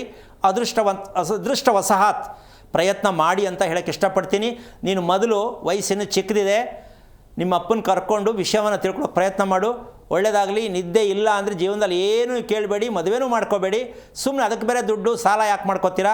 ಹಾಗಂತ ನಾನು ಆರ್ಡ್ರ್ ಮಾಡ್ತಾಯಿಲ್ಲ, ನಿಮ್ಮ ಇಷ್ಟ. ಮಾಡ್ಕೋತೀನಿ, ಮಾಡ್ಕೊಳ್ಳಿ. ತಿಳ್ಕೊಳ್ಳಮ್ಮ. ಒಳ್ಳೆಯದಾಗಲಿ. ಥ್ಯಾಂಕ್ ಯು ಅನಿತಾ ಅವರೇ, ಕರೆ ಮಾಡಿದ್ದಕ್ಕಾಗಿ. ಗುರುಜಿ ಹೇಳ್ತಾ ಇದ್ರಿ ಮನೆ ಆಕಾರಕ್ಕೂ ಮತ್ತು ದೇಹದ ಆಕಾರಕ್ಕೂ ಸಂಬಂಧ ಇದೆ ಅಂತ. ಹೇಗಿದೆ ಅನಿಸುತ್ತೆ ನಿಮ್ಮ ಪ್ರಕಾರ? ಹೆಂಗಿದೆ ಹೊಂದಾಣಿಕೆ? ಹೆಂಗಿದೆ ಅಲ್ಲಮ್ಮ? ನೀವೇ ತಿಳಿಸ್ಕೊಡಿ. ಅದೇ ಮನೆಯ ಆಕಾರ ಅಂತಕ್ಕಂಥದ್ದು ಈಗ ಸಾಮಾನ್ಯ ನೀವು ಯಾವುದೇ ಮನೆ ನೋಡಮ್ಮ, ಒಂದು ಮನೆಗೆ ಒಂದು ಮನೆ ಜಾಯಿಂಟ್ ಇರುತ್ತೆ. ಹೌದು. ಒಂದು ಮನೆ ಮೇಲೆ ಇನ್ನೊಂದು ಮನೆ ಇರುತ್ತೆ. ಆ ರೀತಿ ಮನೆಯಲ್ಲಿ ಯಾವ ಕಾರಣಕ್ಕೂ ಈ ರೀತಿ ಹುಚ್ಚುಚ್ಚು ರೋಗಗಳು ಬರುತ್ತೆ. ಮನೆಯ ಮೇಲೆ ಮನೆಯನ್ನ ಕಟ್ಟುವುದಕ್ಕೆ ಯಾವ ಕಾರಣಕ್ಕೂ ಧರ್ಮದಲ್ಲಿ ಇಲ್ಲ. ಈಗ ಆ ಮನೆಯಲ್ಲೇ ವಾಸ ಮಾಡ್ತಾ ಇದ್ದೀವಿ ಸ್ವಾಮಿ, 12ನೇ ಫ್ಲೋರಲ್ಲಿದ್ದೀವಿ ಅಂತಾರೆ. ಹೌದು ಅಲ್ವಾ? ಪರಿಸ್ಥಿತಿ ಹೇಗಾಗಿದೆ ಅಂದರೆ ಮನೆ ಮೇಲೆ ಮನೆ ಕಟ್ಟುವುದು ಧರ್ಮದಲ್ಲಿ ಇಲ್ಲ, ಮನೆ ಪಕ್ಕ ಮನೆ ಕಟ್ಟುವುದು ಧರ್ಮದಲ್ಲಿ ಇಲ್ಲ. ಇವೆರಡೂ ನಮ್ಮಲ್ಲಿ ಮುತ್ತು ಕೊಡುವ ಮನೆಗಳಾಗೋಗಿದೆ. ಹೌದಲ್ಲ? ಹೌದು ಹೌದು. ಹಾಗಿರಬೇಕಾದ್ರೆ ಇಲ್ಲಿ ಮನೆಯಲ್ಲಿ ವಾಸ ಮಾಡ್ತಕ್ಕಂಥವ್ರು ಗಂಡ ಹೆಂಡತಿ ಮುತ್ತು ಕೊಡದ ಯಾಕೆ ಪದ ಬಳಸ್ತಾ ಇದ್ದೀನಿ ಅಂದರೆ ಅಪ್ರಾಣೆ ಪುರ್ಸತ್ತಿರಲ್ಲ ಅವ್ರಿಗೆ.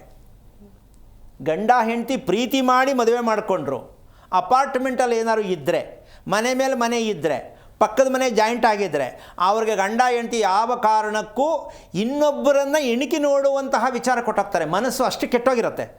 ಇದೇನು ಅದೇ ಹೆಂಡತಿ, ಅದೇ ಮಕ್ಕಳು, ಅದೇ ಮನೆ, ಈ ಥರ ಮನಸ್ಸು ಕೆಡುತ್ತೆ. ಆ ಮನಸ್ಸು ಮನೆಯಿಂದ ಕೆಡುತ್ತೆ ಅಂತ ಅವ್ರಿಗೆ ಗೊತ್ತಿಲ್ಲ, ಗ್ರಾಚಾರ ಅಂದ್ಬಿಡ್ತಾರೆ. ಅಕಸ್ಮಾತ್ ಸಿಕ್ಕಾಕೋಬೋದು, ಗಲಾಟೆ ಆಗ್ಬೋದು, ಬೇಜಾರಾಗ್ಬೋದು, ದಾಂಪತ್ಯನ ಕಿತ್ತೋಗ್ಬೋದು. ಅಮ್ಮ ಮಾಧ್ಯಮದಿಂದ ನೋಡ್ತಾ ಇರ್ತೀಯ, ಇವಾಗ 4 ಮಕ್ಕಳು ತಂದೆ, 2 ಮಕ್ಕಳು ತಾಯಿ ಜೊತೆ ಓಡೋಗ್ಬಿಟ್ರು. ಹೌದು. ಏನು ಇದಮ್ಮ ಆಶ್ಚರ್ಯ ಇದು, ಅವ್ರಿಗೂ ಮಕ್ಕಳು ಇವ್ರಿಗೂ ಮಕ್ಕಳು ಓಡ್ಬಿಡ್ತಾರೆ. ಸೊ ಈ ಯಾಕೆ ಹುಚ್ಚು ಬರ್ತಾ ಇದೆ ಅಂದರೆ ಇದೆಲ್ಲದಕ್ಕೂ ಕಾರಣ ಭೂಮಿ. ನಾವು ಬಳಸುತ್ತಿರುವ ಭೂಮಿಯನ್ನು ನಿಜವಾಗಿಯೂ ನಾವು ಅರ್ಥ ಮಾಡ್ಕೊಂಡಿಲ್ಲ, ಸತ್ಯ ಗೊತ್ತಾಗಿಲ್ಲ. ಹಂಗಂದ ಮೇಲೆ ಇದಕ್ಕೆ ಮೀರಿ ಶಾಸ್ತ್ರ ಪ್ರಪಂಚದಲ್ಲಿ ಯಾವುದೂ ಇಲ್ಲ. ಭೂಮಿಯ ಶಾಸ್ತ್ರ ಹೇಗಿದೆ ಅಂದರೆ ಒಂದೊಂದು ಇಂಚು ಕೂಡ ಭಗವಂತ ಮಲಗಿರ್ತಕ್ಕಂತಹ ದೇಹ. ಅದು ನಾವು ಕಟ್ಟುವ ಮನೆ ನಿವೇಶನ ಏನಿರುತ್ತೆ ಅದು ಭಗವಂತನ ದೇಹವಾಗಿದೆ. ಅಂದ ಮೇಲೆ ನಾವು ದೇವರು ನಮಸ್ಕಾರ ಮಾಡಿಬಿಟ್ಟು ಪೂಜೆ ಮಾಡಿ ದೂರದಿಂದ ನಮಸ್ಕಾರ ಮಾಡ್ತೀವಲ್ಲ, ನಾವು ದೇಹದಲ್ಲಿ ಎಲ್ಲೆಲ್ಲಿ ತಪ್ಪು ಮಾಡ್ತಾ ಇದ್ದೀವಿ, ಹೃದಯ ಎಲ್ಲಿದೆ ಗೊತ್ತಿಲ್ಲ, ಒಕ್ಕಳ ಭಾಗ ಎಲ್ಲಿದೆ ಗೊತ್ತಿಲ್ಲ, ಉಸಿರಾಟದ ಪ್ರಕ್ರಿಯೆಗಳು ಹೇಗೆ ನಡೀತಿದೆ ಗೊತ್ತಿಲ್ಲ. ಅಂದರೆ ನಮ್ಮ ನಿವೇಶನದಲ್ಲಿ ಭಗವಂತ ಮಲಗಿದ್ದಾರೆ ಅಂತ ಕಲ್ಪನೆನಾದ್ರು ಮಾಡ್ಕೋಬೇಕಲ್ಲ. ಹಾಗಿರಬೇಕಾದ್ರೆ ಆ ಮನೆಯನ್ನು ಹೇಗೆ ಕಟ್ಟಬೇಕು ಅಂತ ತಿಳ್ಕೊಬೇಕಲ್ಲ. ನಿಮ್ಮ ಇಷ್ಟ ಬಂದಂಗೆ 8 ಅಡಿ 3 ಅಡಿ ಇದು ಕಟ್ಬಿಡಿ, 3 1 5 ಅಡಿ ದೇವ್ರ ಮನೆ ಕಟ್ಬಿಡಿ, ನಿಮ್ಮದೇ ಮ್ಯಾಥಮೆಟಿಕ್ಸು. ಹಂಗಾಗಿ ಸಾಧ್ಯ ಇಲ್ಲ. ಭಗವಂತ ಇಷ್ಟು ಚಿಕ್ಕ ಮುಖದಲ್ಲಿ ಕಣ್ಣೆಷ್ಟಿರಬೇಕು, ಸೆಂಟ್ರಲ್ಲೇ ಮೂಗಿರಬೇಕು, ಬಾಯಿ ಎಷ್ಟು ಕ್ರಮ ಇರಬೇಕು ಇಟ್ಟಿದ್ದಾನಲ್ಲ, ಅದೊಂದು ದುಡ್ಡಿದೆ ಅಂದ್ಬಿಟ್ಟು ಇಲ್ಲಿ ಇಟ್ಕೊಳ್ಳೋಕ್ಕಾಗಲ್ಲ. ಕಾರಣ ನಾವು ಮಾಡುತ್ತಿರುವ ಮನೆಗಳು ನಮ್ಮ ಉಪಯೋಗಕ್ಕೆ ಮನೆ ಕಟ್ತಾ ಇದ್ದೀವಿ ಹೊರತು ನಾವು ಆರೋಗ್ಯವಾಗಿರೋದಕ್ಕೆ ಮನೆಯನ್ನು ಕಟ್ಟಿಲ್ಲ. ಆ ಕಾರಣದಿಂದಾಗಿ ಭೂಮಿಯಲ್ಲಿ ಇರ್ತಕ್ಕಂತಹ ಸತ್ಯಾಂಶವನ್ನು ನಮ್ಮ ಮರಳು, ಮನೆಗೆ ಬಳಸುವಂಥ ಮರಳು, ಯಾಕೆ ಅಂದರೆ ಆ ಮನೆ ಕಟ್ಟಬೇಕಾದ್ರೆ ನಾವು ಆ ಭೂಮಿಯಲ್ಲಿ ಏನಿತ್ತು ಏನಿಲ್ಲ ಯಾರಿಗೂ ಗೊತ್ತಿರಲ್ಲ. ಅದಕ್ಕೋಸ್ಕರವಾಗಿ ಆ ಮರಳನ್ನು ಬೆಳೆಸಿ ನಮ್ಮ ಫೌಂಡೇಶನ್ಗೆ ಏನು ಬಳಸಬೇಕು, ಎಷ್ಟು ಪ್ರಮಾಣ ಬಳಸಬೇಕು, ಮರಳು ಹೇಗಿರಬೇಕು, ಅದಕ್ಕೋಸ್ಕರವಾಗಿ ಮನಸ್ಸು ಮೃದುವಾಗಿರಬೇಕು ಅಂತ ಹೇಳ್ತೀವಿ ಅಲ್ಲ. ನಮ್ಮ ಮನಸ್ಸು ಮೃದುವಾಗಿರಬೇಕಂದ್ರೆ ನಿಮ್ಮ ಫೌಂಡೇಶನ್ಲಿರ್ತಕ್ಕಂಥ ಮಣ್ಣು ಮೃದುವಾಗಿ ನೈಸಾಗಿರಬೇಕು. ಆವಾಗ ನೋಡಿ ನಿಮ್ಮ ಮನಸ್ಸು ಮೃದುವಾಗಿರುತ್ತೆ, ನಿಮ್ಮ ಮಕ್ಕಳು ಮೃದುವಾಗಿರ್ತಾರೆ. ನೀವು ಮೃದುವಾಗಿಲ್ಲ, ಮಕ್ಕಳು ಮೃದುವಾಗಿಲ್ಲ, ಗಂಡ ಹೆಂಡತಿನೂ ನೆಮ್ಮದಿ ಇಲ್ಲ, ನೀವು ಕಟ್ಟಿರೋ ಮನೆ ಎಷ್ಟು ಮಟ್ಟಿಗಿದೆ ಅಂತ ಸ್ವಲ್ಪ ಯೋಚನೆ ಮಾಡಿ. ಅಂದರೆ ನಾವು ಮೃದು ಅಂತಕ್ಕಂಥದ್ದು ಬಾಯಲ್ಲಿ ಹೇಳ್ತೀವಿ, ನಮ್ಮ ಮನೆಯಿಂದ ಮೃದುತ್ವ ಬರುತ್ತೆ ಅಂತಕ್ಕಂಥ ಸತ್ಯಾಂಶವನ್ನು ಇವತ್ತೆಲ್ಲ ತಿಳ್ಕೊಂಡಿದ್ದೀರಾ ಅಂತ ಹೇಳ್ತಾ ಕಾರ್ಯಕ್ರಮನ ಮುಗಿಸ್ತಾ ಇದ್ದೀನಿ. ಜೈ ಶ್ರೀರಾಮ್. ಓಕೆ ಗುರುಜಿ, ಇವತ್ತಿನ ಕಾರ್ಯಕ್ರಮದಲ್ಲಿ ಭಾಗಿಯಾಗಿ ಸಾಕಷ್ಟು ಮಾಹಿತಿಯನ್ನು ತಿಳಿಸ್ಕೊಟ್ಟಿದ್ದಾರೆ, ಧನ್ಯವಾದಗಳು. ನೋಡಿದ್ರಲ್ಲ ವೀಕ್ಷಕರೇ, ನೀವು ಕೂಡ ಗುರೂಜಿಯವರನ್ನ ನೇರವಾಗಿ ಭೇಟಿಯಾಗಬೇಕು ಅಂತ ಹೇಳಿದ್ರೆ ನಿಮ್ಮ ಟಿವಿ ಸ್ಕ್ರೀನ್ ಮೇಲೆ ಕಾಣಿಸ್ತಿರುವಂತಹ ನಂಬರ್ಗೆ ಕರೆ ಮಾಡಿ ಭೇಟಿಯಾಗಬಹುದು ಅಂತ ಹೇಳ್ತಾ ಇದಾಗಿತ್ತು ಇವತ್ತಿನ ವಿಶೇಷ. ನೋಡ್ತಾ ಇರಿ ಜೀ ಕನ್ನಡ ನ್ಯೂಸ್, ಸತ್ಯವೇ ಸುದ್ದಿಯ ಜೀವಾಳ. ಹೆಚ್ಚಿನ ಮಾಹಿತಿಗಾಗಿ ಸಂಪರ್ಕಿಸಿ ಶ್ರೀಮಾನ್ ಶ್ರೀ ಪುರುಷೋತ್ತಮ್ ದೇಶಿ ಗುರೂಜಿ, ಶ್ರೀ ಧರ್ಮ ಮಾರ್ಗ ಕಚೇರಿ 532, ಮಲತಹಳ್ಳಿ ಮುಖ್ಯ ರಸ್ತೆ, ಬೆಂಗಳೂರು 560056. ದೂರವಾಣಿ ಸಂಖ್ಯೆ 9148639933 ಅಥವಾ 8618915231 ಅಥವಾ 9108258834.